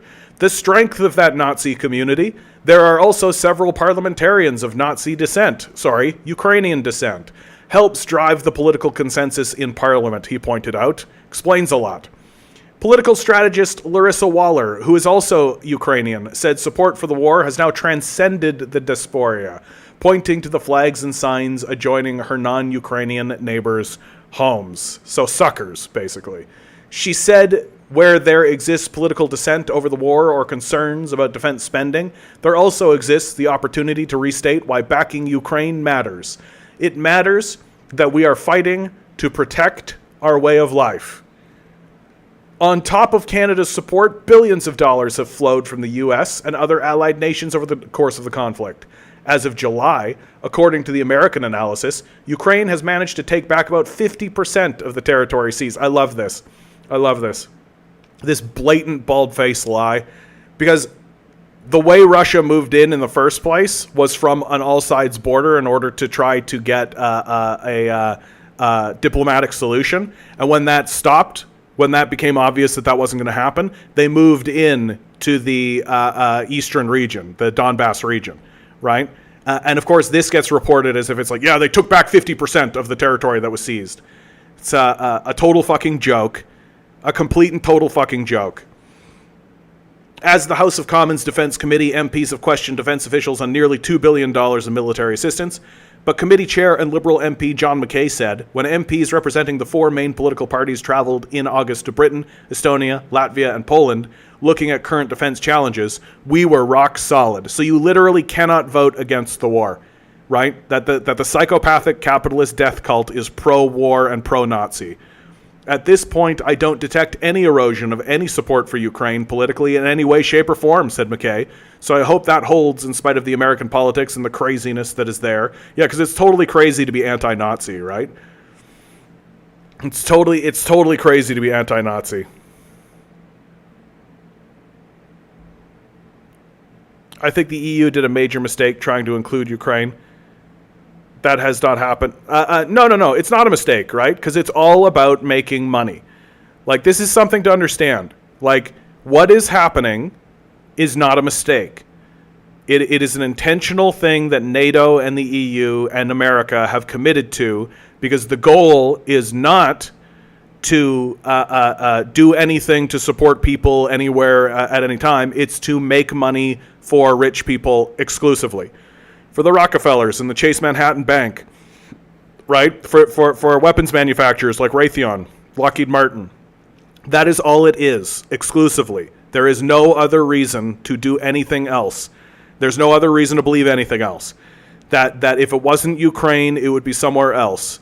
And Ukraine is a beautiful money-making opportunity for the psychopath class, because it allows for a large-scale, never-ending conflict against another world superpower that has to constantly be funneling its own energy and its own economy into the war effort, which gives you, NATO, the EU, America, the excuse to constantly tax your own citizens in order to send more money to your friends in Ukraine and the weapons manufacturing industry, right? It is not about fighting and winning a war on behalf of the Ukrainian people.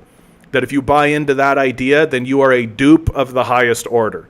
It is about making money for yourself personally, exclusively, full stop, no other reason. No other reason. There's no, they don't give a shit about Ukrainian sovereignty. What a fucking joke.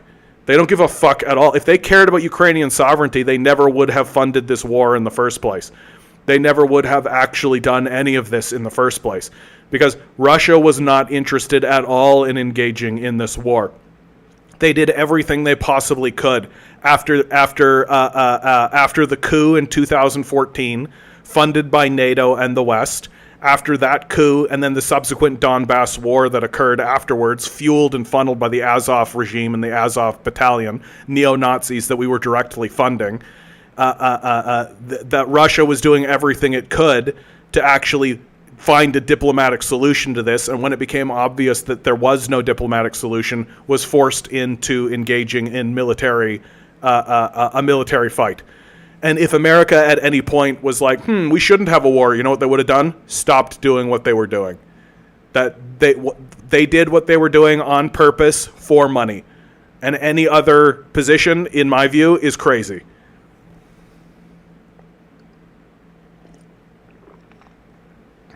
You know why? Because a NATO Russia would not allow NATO to invade Russia.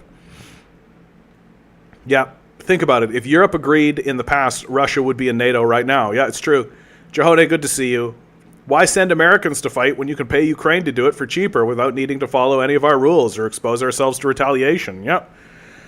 Of course, we are exposing ourselves to retaliation because the Ukrainian war finally proved to the rest of the world, right? And that's like China, the Middle East, South America, Africa, that we're insane.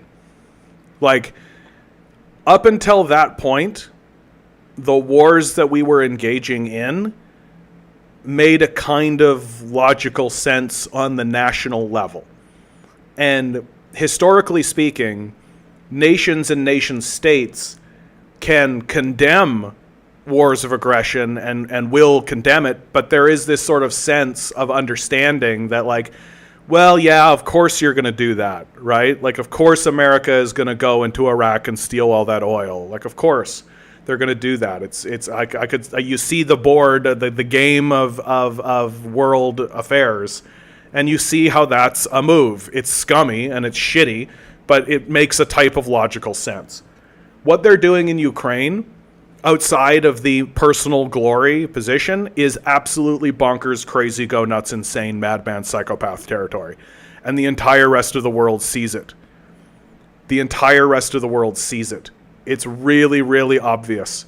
If you are China, India, South America, Africa, right, you are looking at America and you are saying, oh, these people are unhinged psychos who will go to war with anyone for any reason whatsoever. And so the solution from the rest of the world's world powers is to isolate America. It can't cut America off, because if you cut America off, the reaction will be full-scale war. But it is this slow, steady kind of pushing away. Just a steady, okay, we're just going to move you into that direction. Until finally America will be isolated and won't be able to get anything done. They won't be able to do any trade with anybody, because if you sanction everybody in the world, then you're the isolated one. So they won't be able to trade with anybody. Nobody will be willing to do trade with them. America doesn't produce anything or manufacture anything or make anything. So nobody's going to want their dollars anymore, because the dollar is going to plummet in value, right? So America's going to end up isolated on the world stage. And I think one of the things that's really going to become clear is when the price of coffee doubles. Yeah, like I said earlier, the West calls their enemies isolationists, but they are the true isolationists. The G7 is less than 10% of the world's population. Yeah, the G77 is more than 80% of the world's population.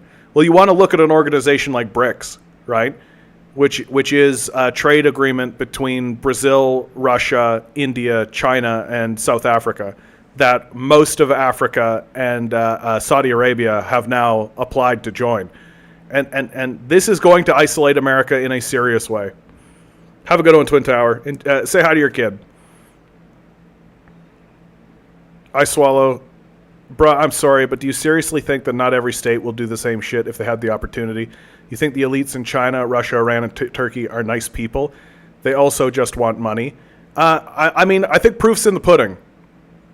Like, if you're going to make that claim, you've got to actually provide evidence for that claim. China has lifted 800 million people out of poverty in its own country. Literally has successfully eliminated poverty within its border, like true poverty, grinding poverty, has been doing distribution policies to benefit its own people. 95% of the Chinese people are in support of the Chinese government. Who's the last people that China actually invaded? Who's the last people that like? So if you're going to make that claim, I think you need to support that claim, right? It's not enough to simply say, well, everybody will act that way. No, the West is acting that way. Right? The West is acting that way. So what's your evidence? Yeah, Argentina, Ethiopia, Egypt, Saudi Arabia, UAE, and Iran will join BRICS next year. Yep. Like, these are big, big deals. Right?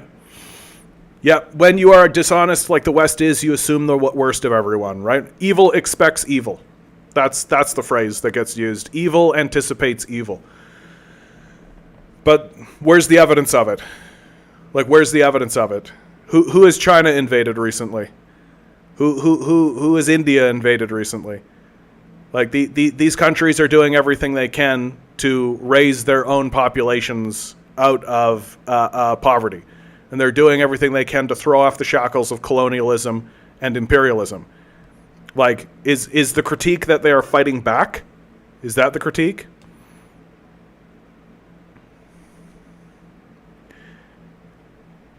Yeah, this is an interesting point that you're bringing up, my man. As an African, well, hello from Africa. What section of Africa are you in, my man? I'd rather have China in my country because they don't bring ideology to their shit, but they still try to take advantage of your resources. Of course. I think that the African people... Look, I think the African people have every reason to be skeptical of the Chinese. Morocco. Good to see you, my man. I don't think that we... Like, I don't think the Africans should be sitting there being like, come on in, China. Woo, China. Yeah, 100%. Because I think that especially given the period of colonialism that has happened in Africa, the Africans have every reason to be skeptical of the Chinese.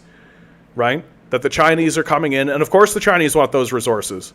The question is whether or not China is going to work with the Africans in order to help them build their own society and their own infrastructure. Because that's the hallmark of the colonial period. That the colonialists came in and basically have pilfered from the Africans. Whereas the Chinese seem to be going around and saying, no, we're going to help you build your infrastructure.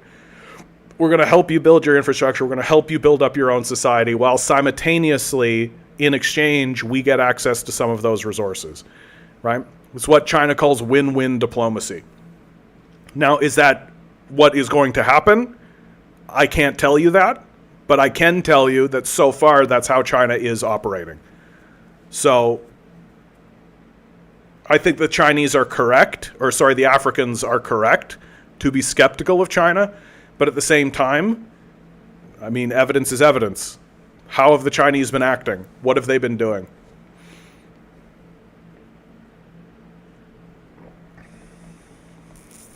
Yeah, but the non-whites are just as bad as the whites. The U.S. sanctioned the Chinese company that made the new chips for the Huawei phone. Amazing. China invaded the Earth by existing. Yep. Honestly, I just love how the Chinese, build our highways for 2 times cheaper than France, and French companies are so mad. Yeah, and you know why that's happening, my man? It's because the Chinese don't have these worthless investors.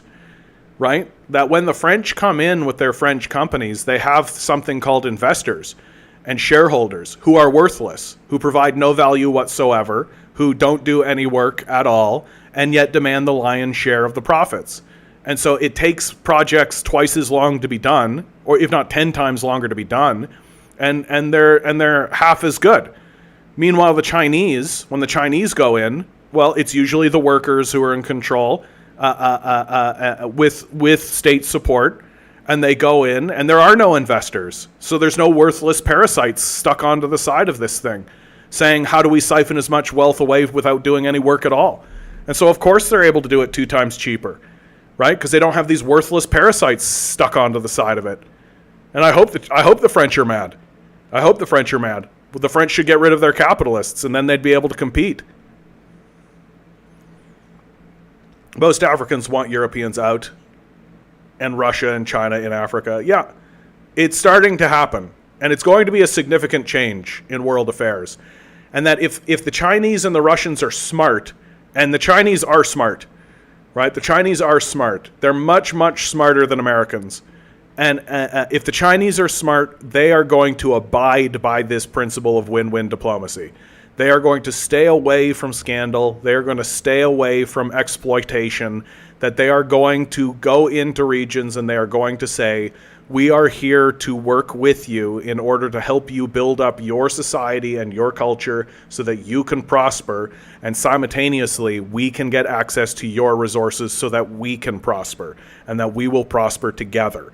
And if China can actually commit to that, and if China actually moves forward with that idea, that will be an enormous threat to the American empire. That will be an enormous threat to the American empire.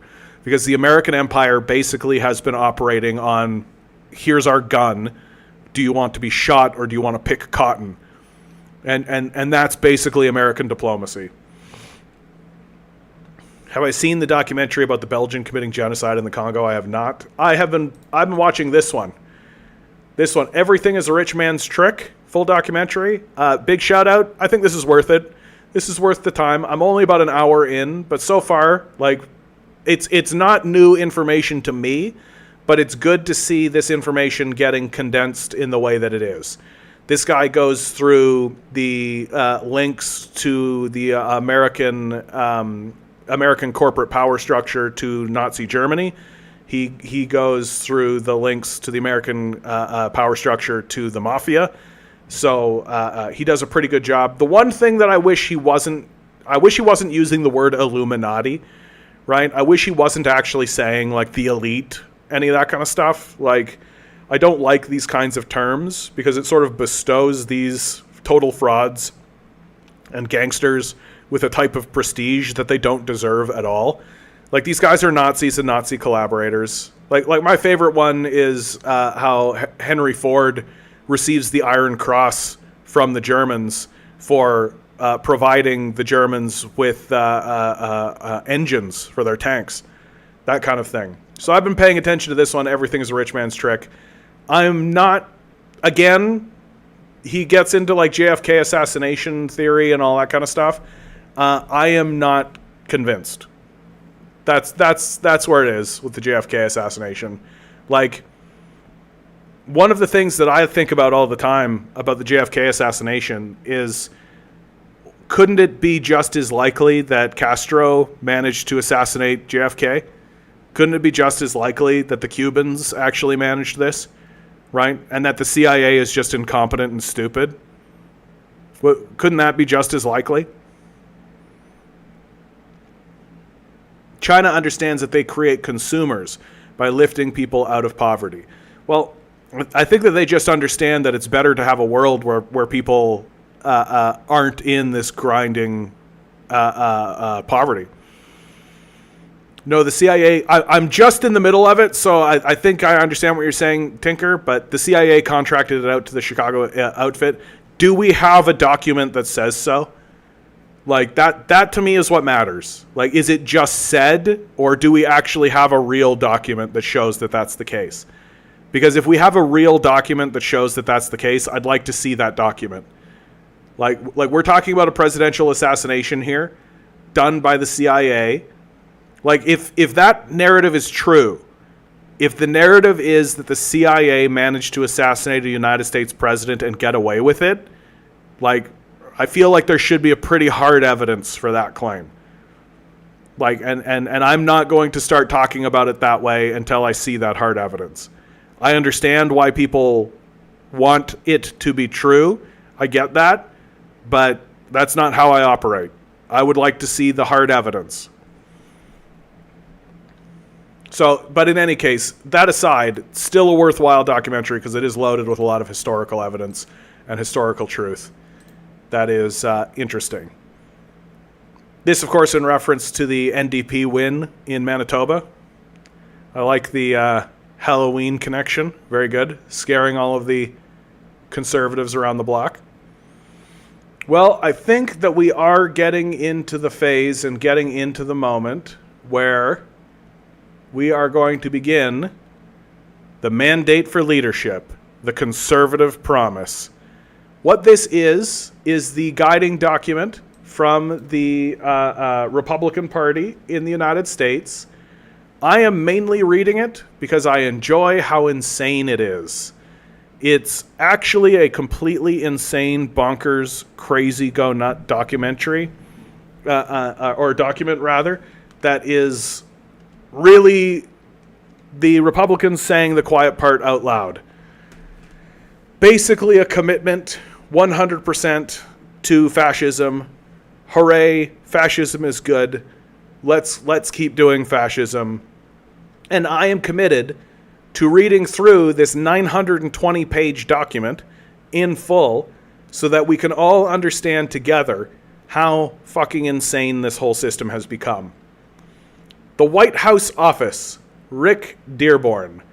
From popular culture to academia, the American presidency has long been a prominent fixture of the national imagination.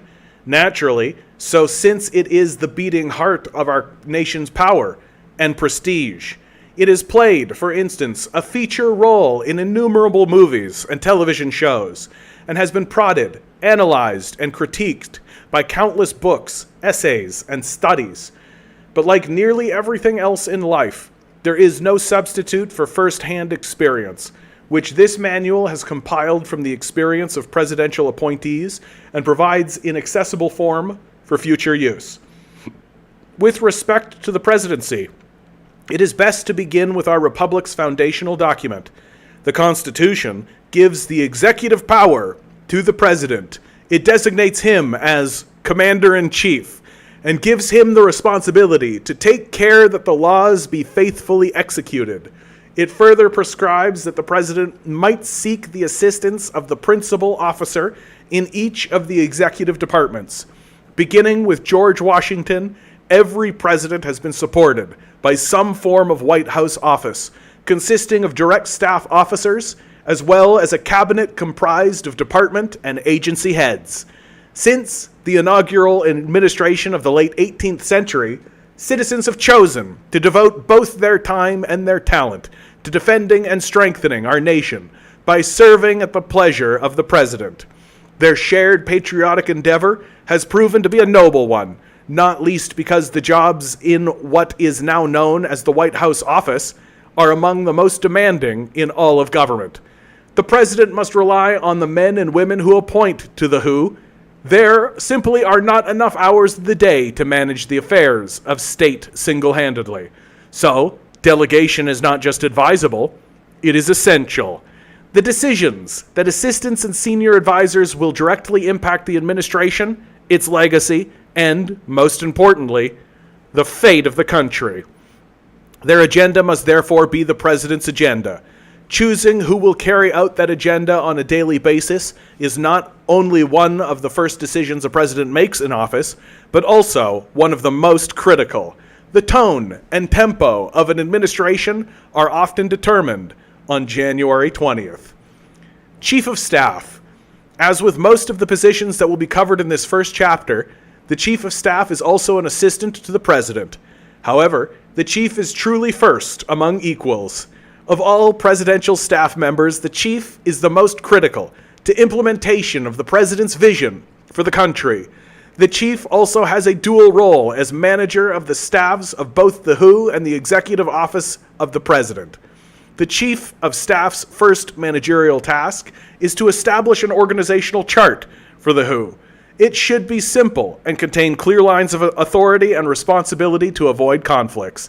It should also identify specific points of contact for each element of the government outside of the White House. These contacts should include the White House liaisons, who are selected by the Office of Presidential Personnel. Dude, they love this. Can't you just tell? Can't you just tell how much they love this? Can't you just see how much love they have for this office? That they're just standing there like with their hand on their heart, basically being like, America, America. Receiving guidance from the president, the chief endeavors to implement the president's agenda by setting priorities for the WHO.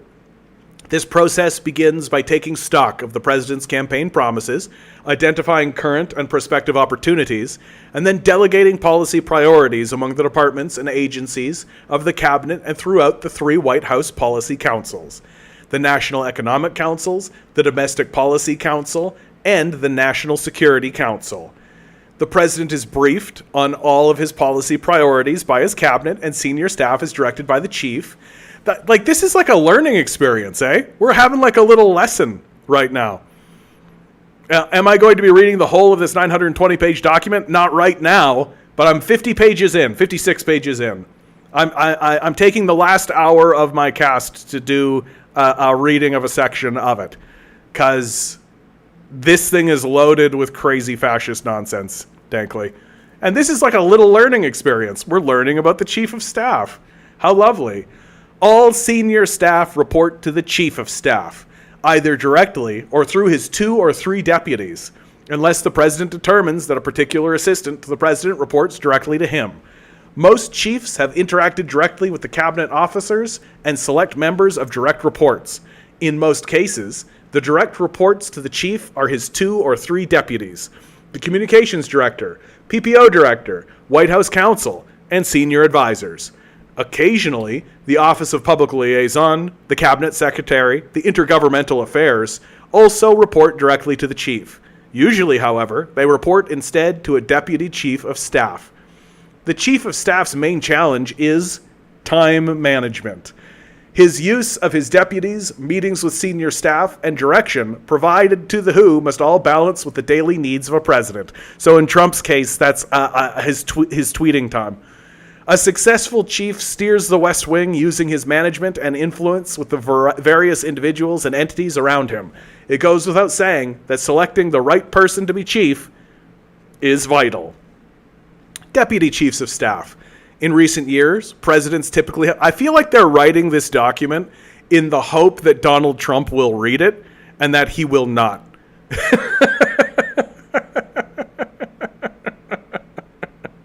You know?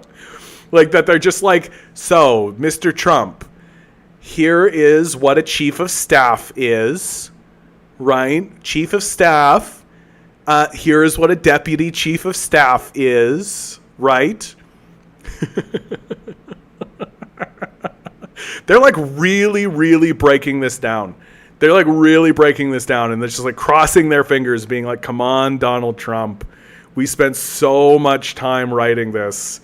Please sit down and read this so that you know what a chief of staff is. In recent years, presidents typically have appointed 2 deputy chiefs of staff, a deputy chief of staff for management and operations and a deputy chief of staff for policy. There also have been other types of deputy chiefs whose roles have included, for example, overseeing strategy, planning, and implementation. Chiefs of staff have then occasionally appointed a principal deputy chief to be in charge of guiding decision-making, organizational structure, and information flow. They're trying to get Eric Cartman to read. Wouldn't that be great? They're really breaking this down, though. I feel like I'm learning something about the American system of government right here. Like, actually, seriously, like, so far, this has just straight up been like, hey, everybody, here's how your government operates. Principal deputy chiefs of staff. Not all chiefs of staff have tapped a principal duty or principal deputy. A major reason is that doing so adds another layer of command complexity. When principal deputies have been installed, their roles have varied based on the needs of particular chiefs. Most principal deputies have functioned as doorkeepers, sorting through action items, taking on those that can be handled at their own level, and passing up others that truly require the attention of the chief of staff or the president. Principal deputies also have assumed control of the scheduling functions, normally under the operations deputy, and have worked directly with the policy councils at the direction of the chief of staff. The OPL and the Office of Political Affairs also have reported to a principal deputy. Deputy Chief of Staff for Management and Operations. Like, this is like a user manual for how to run like the White House. Please, Donald Trump, please read this document. Please know what the Office of Political Affairs is. Please know what the Office of Cabinet Affairs is. Dude, I don't know if I should read through all of this. Like, this is pretty boring. Straight up. Like, this is just the primary role of a policy council is to coordinate with the development of administration policy. Like, we know. Like, when they were talking about their general policy ideas, right? That was fine. But to actually go through all of this, like, I think I am going to skip this. Straight up. Straight up. Because, like, does anybody want to hear me read this? Does anybody want to actually hear me read about, like, what the United States... Like, it was fine when it was, like, their policy stuff. You know what? Okay, hold on. Here we go. This is what I want to look at right here. Yeah, I don't need to read any of this. Let's get to page... Because this is all just, like, managing the bureaucracy. Yeah, probably some messed up stuff buried deep in the haystack. That's the problem, right? That's the problem. Like, this looks good. The Common Defense, Department of Homeland Security, Department of State, Intelligence Community, right? Media agencies. Now we're getting into it. Let's get there. Because that looks more interesting.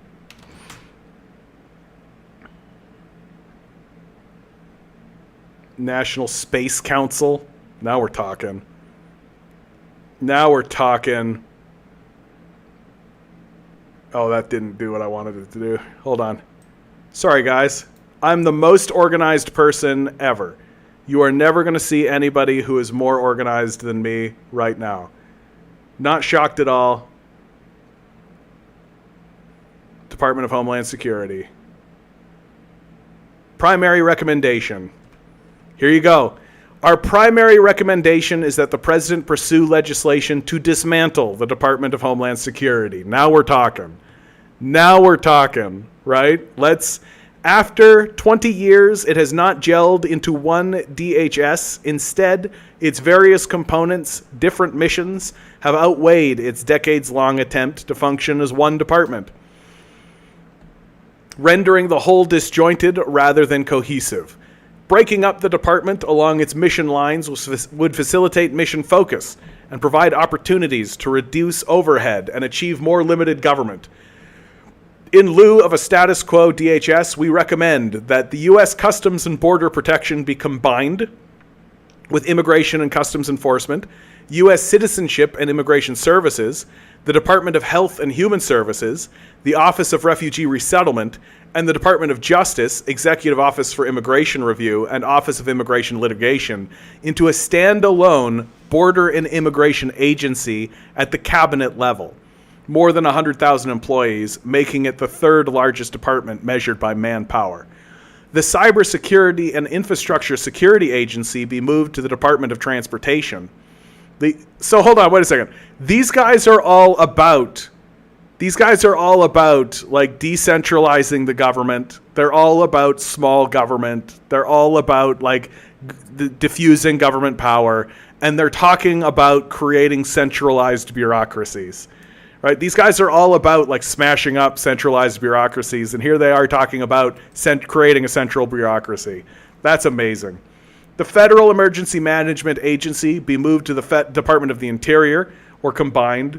The U.S. Coast Guard be moved to the Department of Justice, and in time of full-scale war to the Department of Defense. The U.S. Secret Service be divided in two, with the protective element moved to the Department of Justice and the financial enforcement element moved to the Department of the Treasury. Interesting. The Transportation Security Administration be privatized.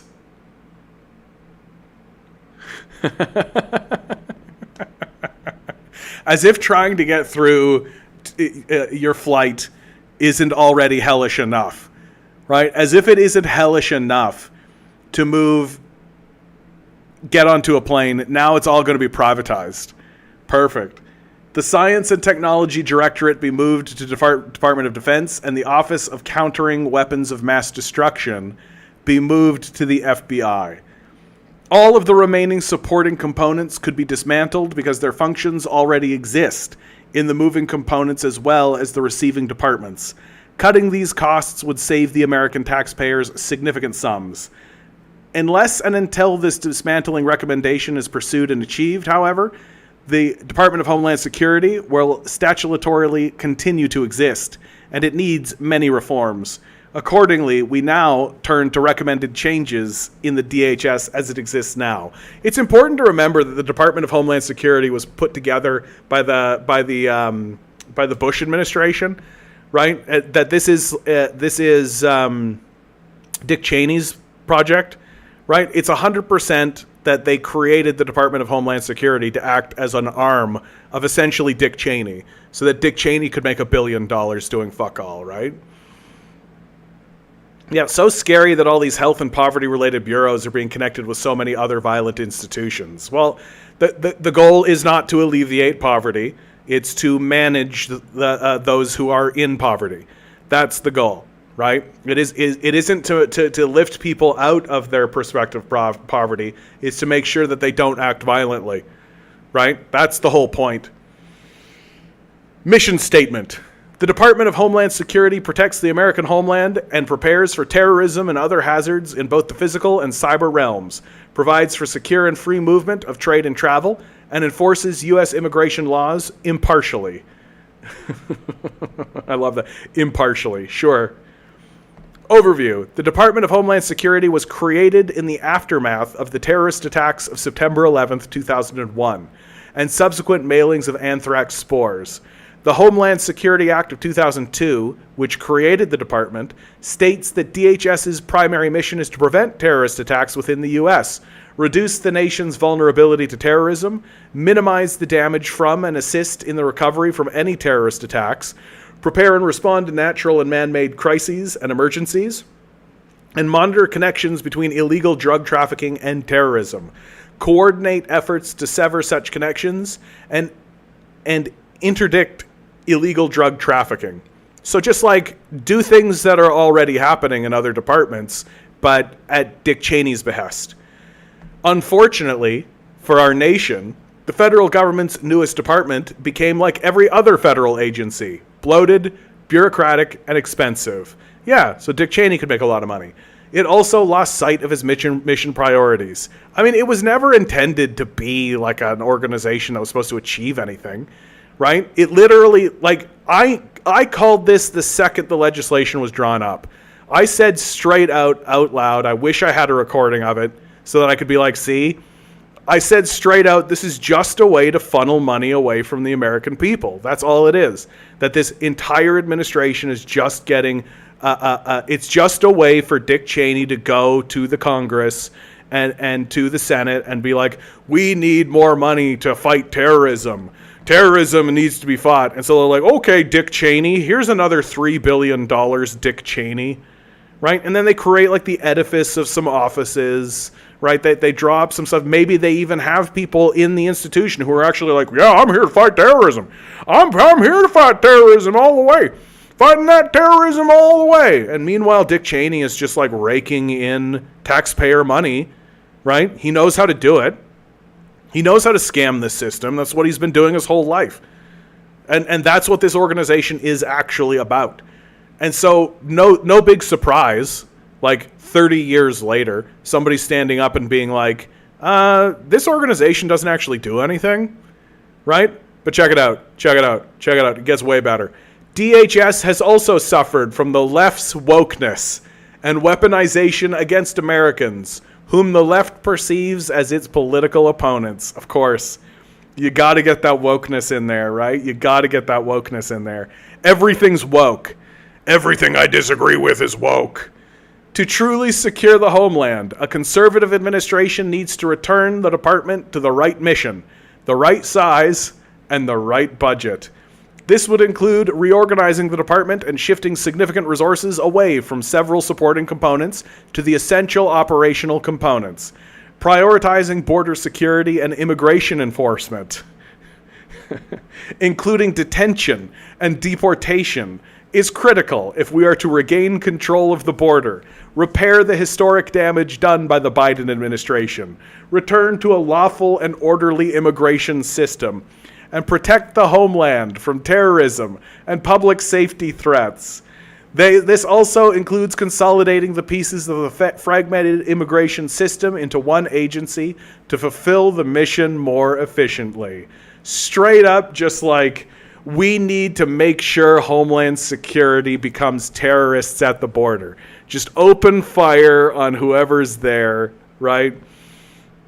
Full neoliberalism, just collapsing all these social services into a violent capitalistic state.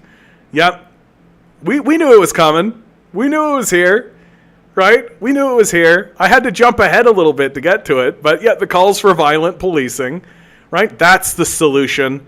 The solution to America's problems is to shoot people at the border more effectively.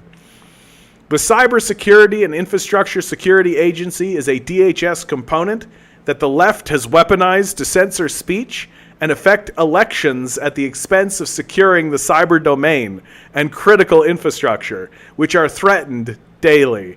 A conservative administration should return CISA to its statutory and important but narrow mission.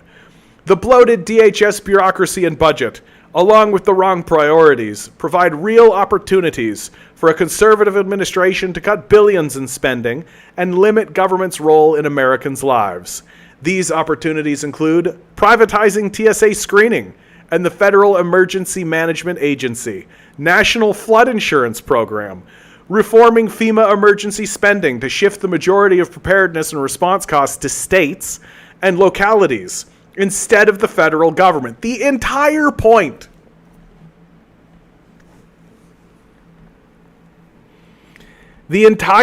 of having a federal organization of any sort and having a federal emergency association of any kind, the entire point of it is because smaller communities and smaller states simply don't have the resources to be able to respond to crises on the scale that require an appropriate response.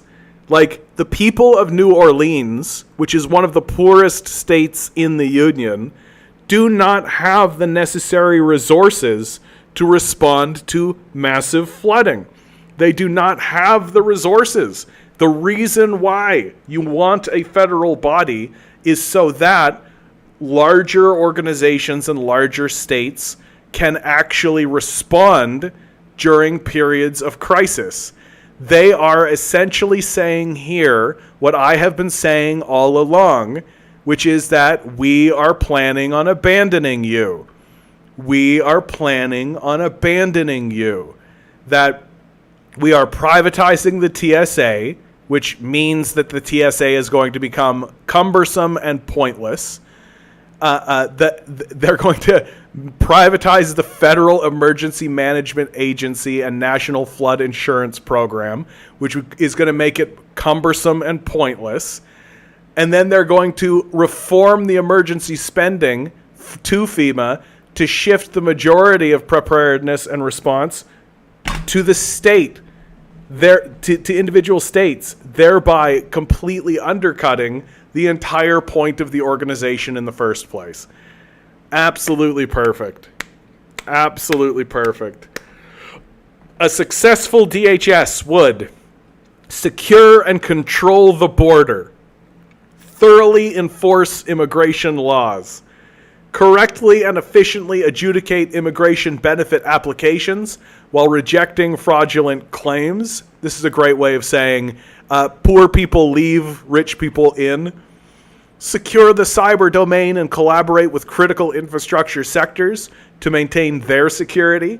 Provide states and localities with a limited federal emergency response and preparedness. Just abandon the states. We don't care if tornadoes come through. We don't care if flooding happens. We don't care if a volcano shows up in the middle of it. Deal with it yourselves. Secure our coasts and economic zones. Protect our political leaders, their families, and visiting heads of state or government. And oversee transportation security. Absolutely brilliant. Just absolutely fucking brilliant. These people are so fucking paranoid, right? Yeah, privatizing means giving it to your friends. Yeah.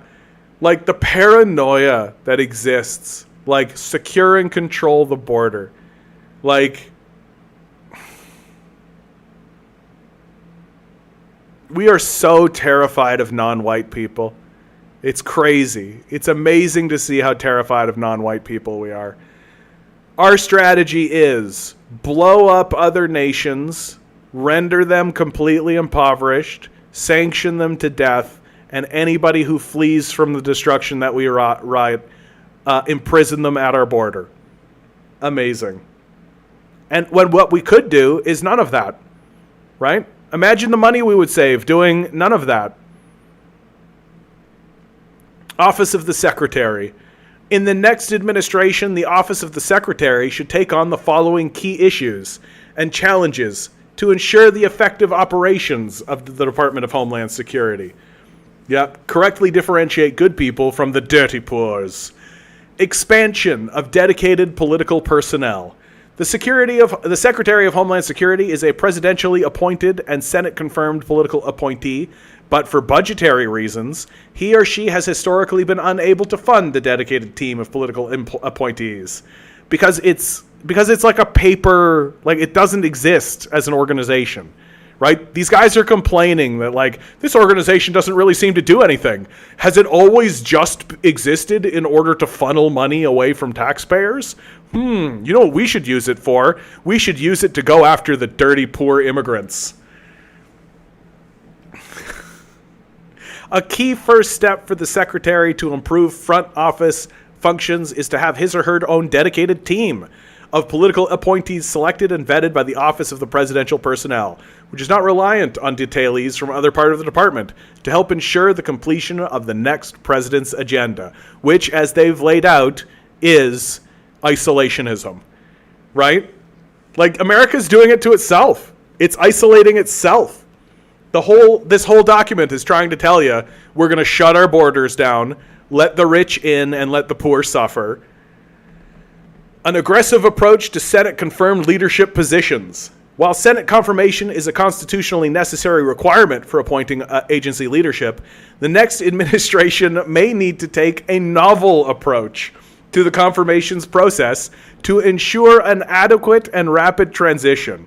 For example, the next administration arguably should place its nominees for key positions into similar positions as actings. For example, putting in a person to serve as the senior official performing to the duties of the commissioner of the CPT. This is a title. This is the senior official performing the duties of the commissioner of the CPT. Blah, blah.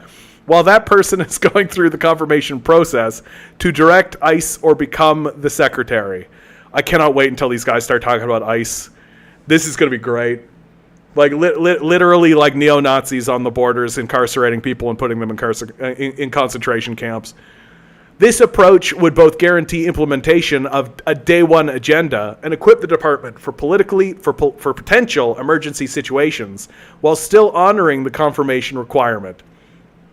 So straight up, this whole time these guys have been like, these offices are sacred and we have to uphold the Constitution. But in this particular case, the Constitution...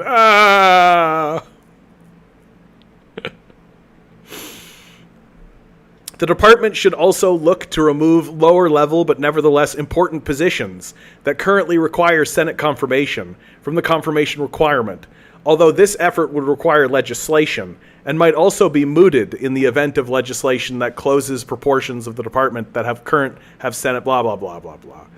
Blah blah blah. Clearer, more durable, and political only line of succession.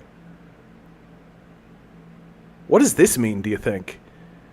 I feel like this has like a real should one person die, their son shall become the leader. Based on previous experience, the department needs legislation to establish a more durable, but politically oriented line of succession for agency decision-making purposes. The ideal sequence for line of succession is certainly debatable, except that in circumstances where a career employee holds a leadership position in the department, that position should be deemed vacant for line of succession purposes, and the next eligible political employee in the sequence should assume acting authority. So straight up, they're just going to come in and be like, oh, you're here for life? Get out of here. Just get out of here, you bum. Further, individuals wielding acting secretary authority should have explicit authority. This whole thing is just a crapshoot, eh? What is it we're talking about here? What is it we're talking about here? We are talking about creating an organization and an institution, taking an institution that was always bullshit, that was so clearly Dick Cheney just funneling money away from taxpayers into his own coffers, while erecting just the facade of an organization, being like, yeah, we're here to fight terrorism. That's what we're here to do. As if there aren't already major organizations in the United States dedicated to securing borders and fighting terrorism, right? So they're going to take this kind of paper tiger. They're going to take this fake organization that was created by Dick Cheney in the first place. And what are they going to use it for? They're gonna basically turn it into a border security force that is going to exist in order to just terrorize people along the border, right? It's just crazy. It's just wild to watch. And absolutely 100%, this organization is going to be used as an anti-communist McCarthy organization, right? That they will begin asking people who cross the border, are you a communist? Yeah, we are here to fight the terrorists we are creating. Yeah. That South Park pointed that out.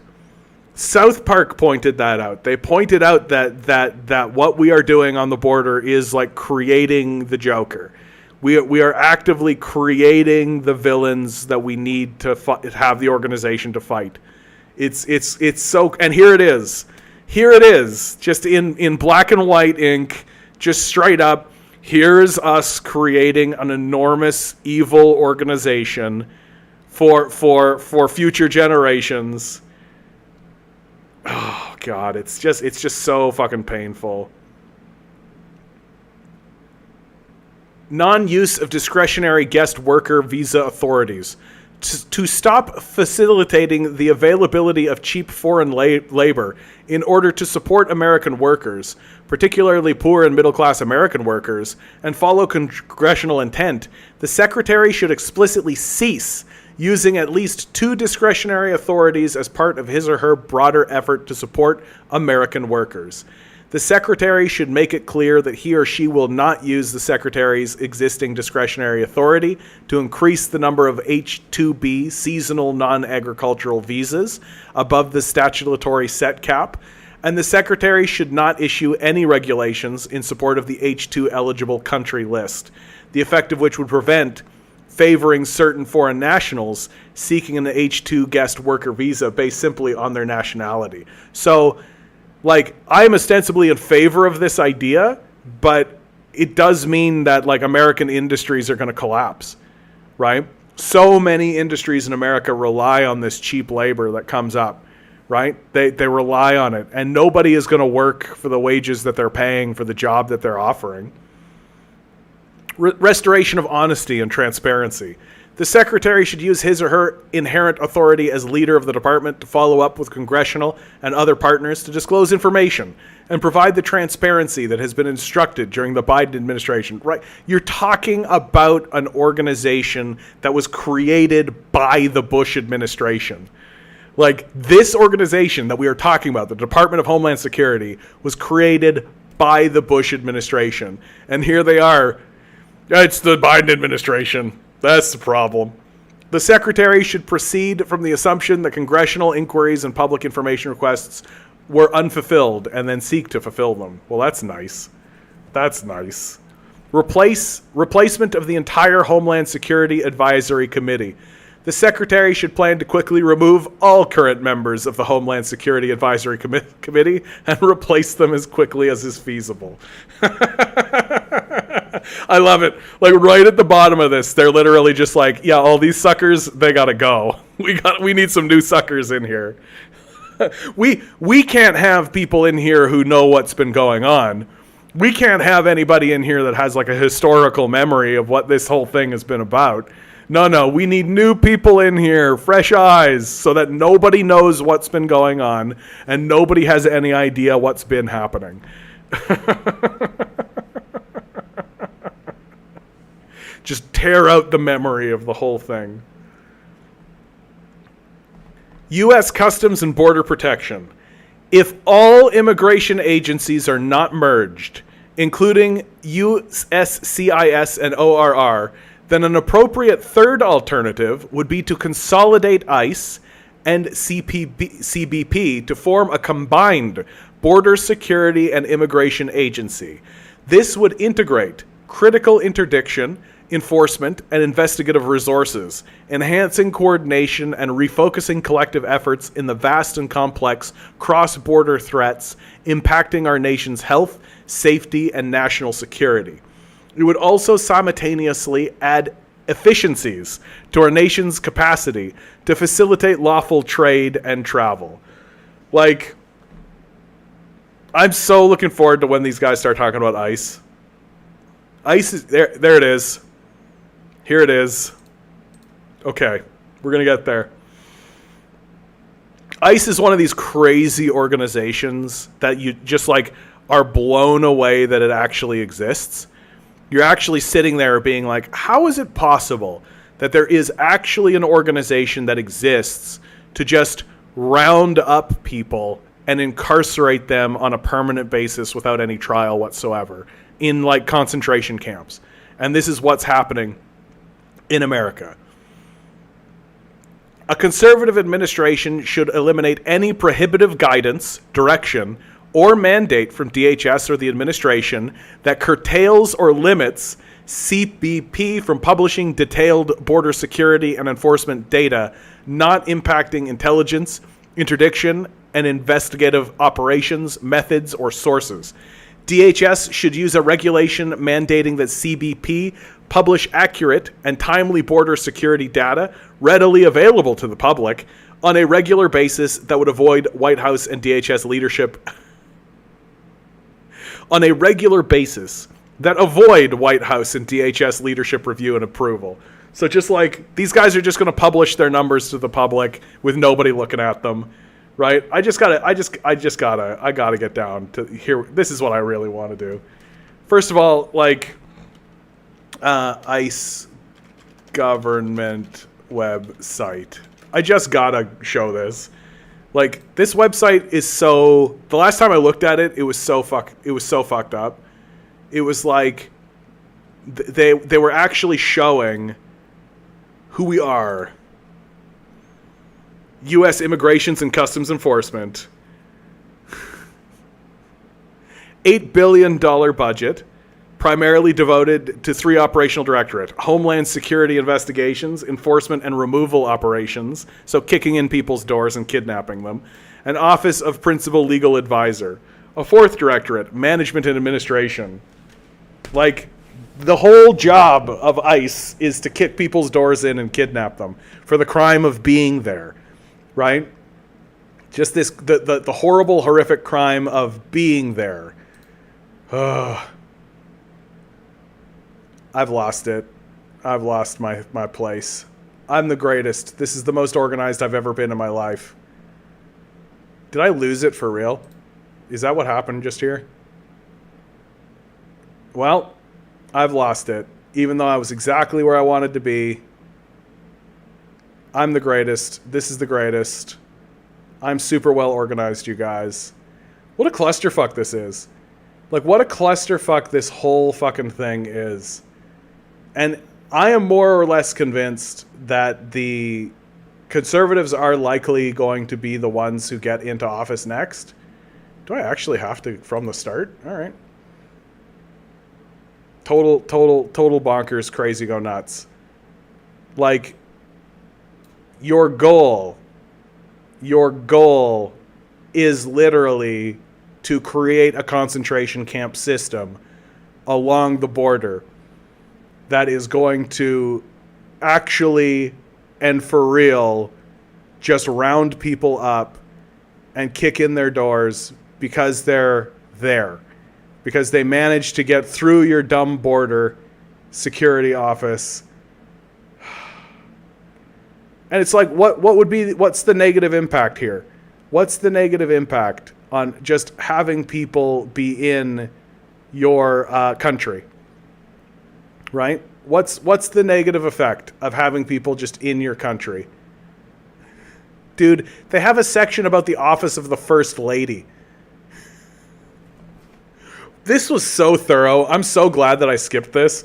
Because it's like the First Lady or Gentleman plays an interesting role in the formation, implementation, and execution of policy in concert with the President. Do they now? Like Nancy Reagan, right? Just say no. What's so hard about that?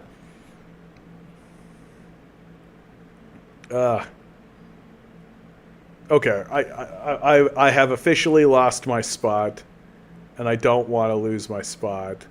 Because we were just about to talk about the one thing I really wanted to talk about, which was the ICE concentration camps, right? The ICE concentration camps is definitely the thing. ICE. Oh yeah, that's not going to do it. ICE. Maybe like that. There we go. There we go. There we go. We did it. I remembered when AOC was criticizing Trump for holding the children in cages at the border, ignoring that Obama created those prisons. Yeah. Generation Y me. And they actually think that we think adding in First Gentleman is sincere. Yeah. You are on page 172. You can change your page up top. I know, dude. Command Genius, thank you for your help, my man. I appreciate you. I appreciate you.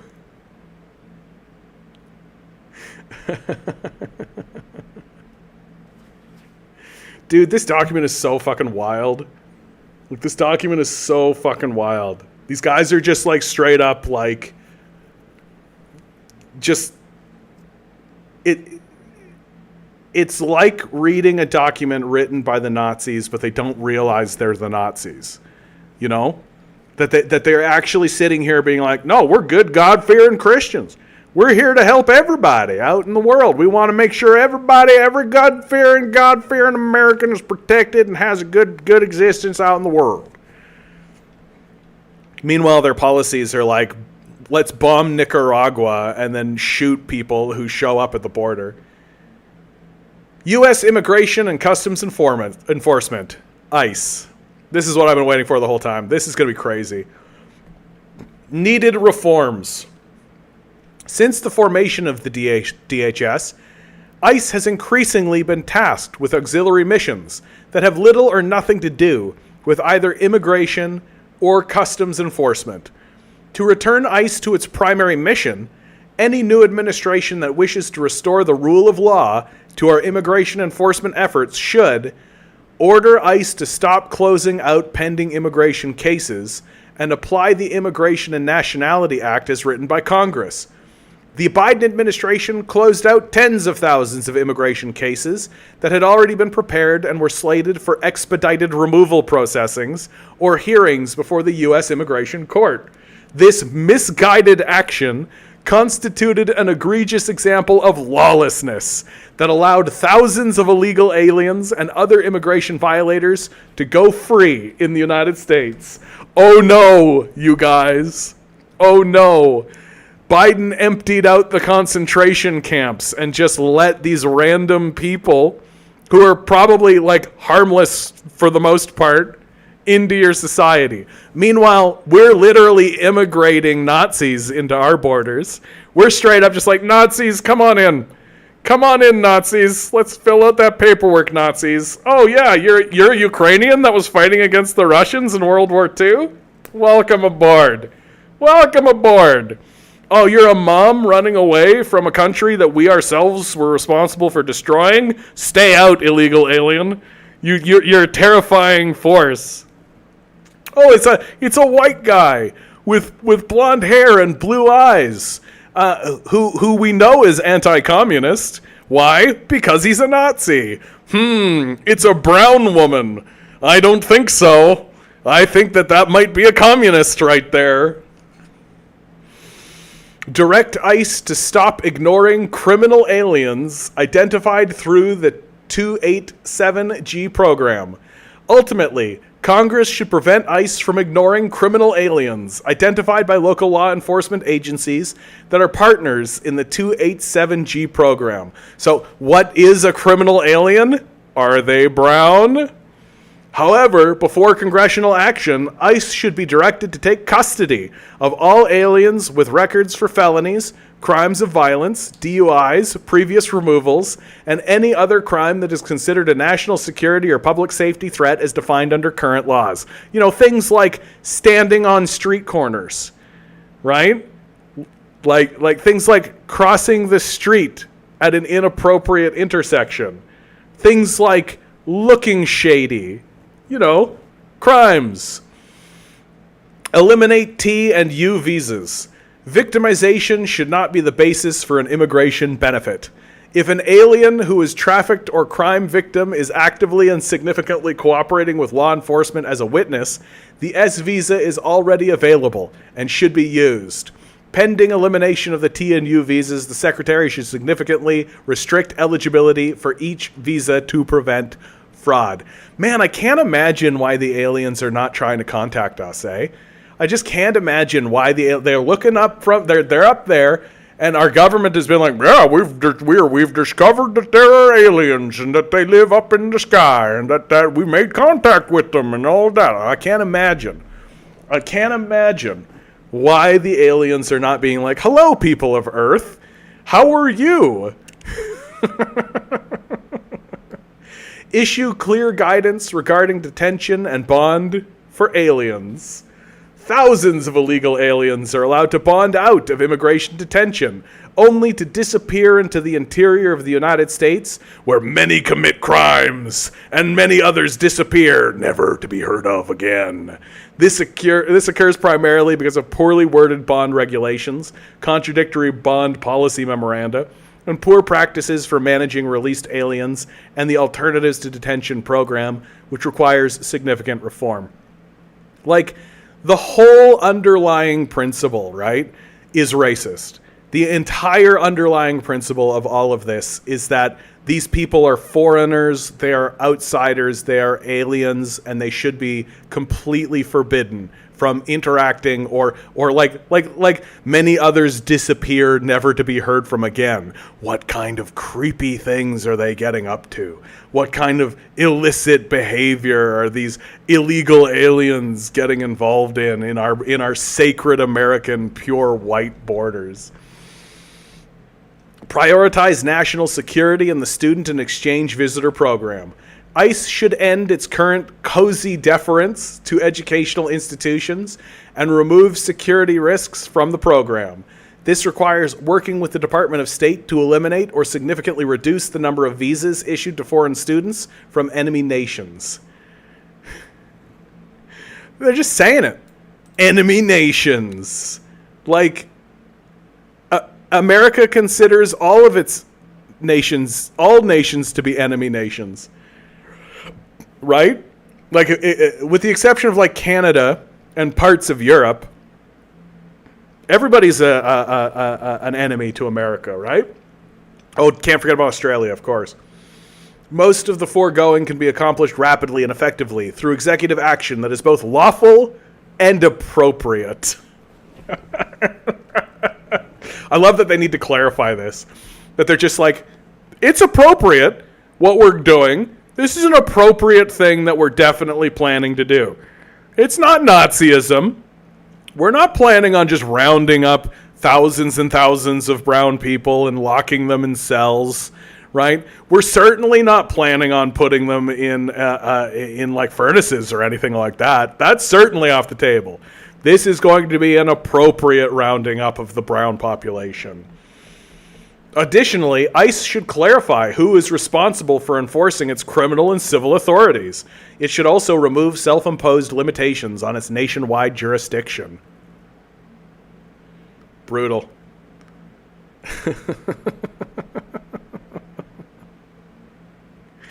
Like, I just don't understand. How about we take the resources that we're using to criminalize people for just being here, and instead of trying to round people up, and instead of trying to create institutions where we're literally hiring thousands of cops in order to kick in people's doors and terrorize groups of people, how about, crazy thought, this is just me spitballing, how about we create an institution that exists close to the border so that refugees and people who are fleeing, right, can go to those organizations and receive aid in being integrated into the United States.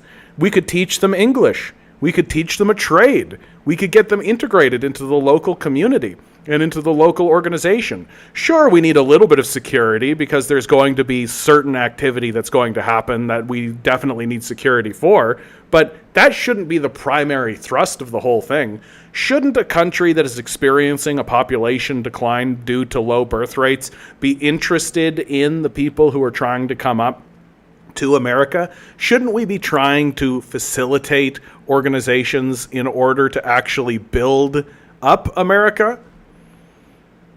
Isn't that what we should be doing? Don't you think? Don't you think?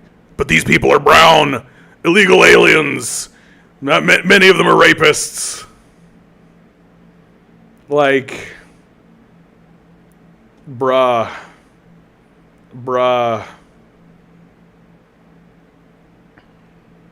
All right, I think I'm going to call it. Like, this entire thing is just steeped, just absolutely steeped in a brutal form of racism. That if it's not overt racism, it's definitely like America is the best and your country sucks. That it's xenophobic. That would, I think, be the most accurate thing to say. That if they defend, they might be able to mount like an interesting defense against the racist argument, but not the xenophobic argument.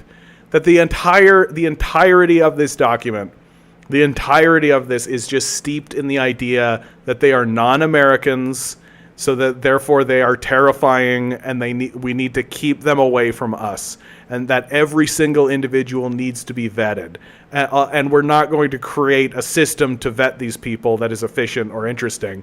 That the efficiency of the system is going to be how to keep these people out. Oh, America deserves the collapse it's going to experience. It deserves it. All right. This is going to be the end of this one, guys. Like, share, subscribe, hit the bells, hit the whistles, do the stuff.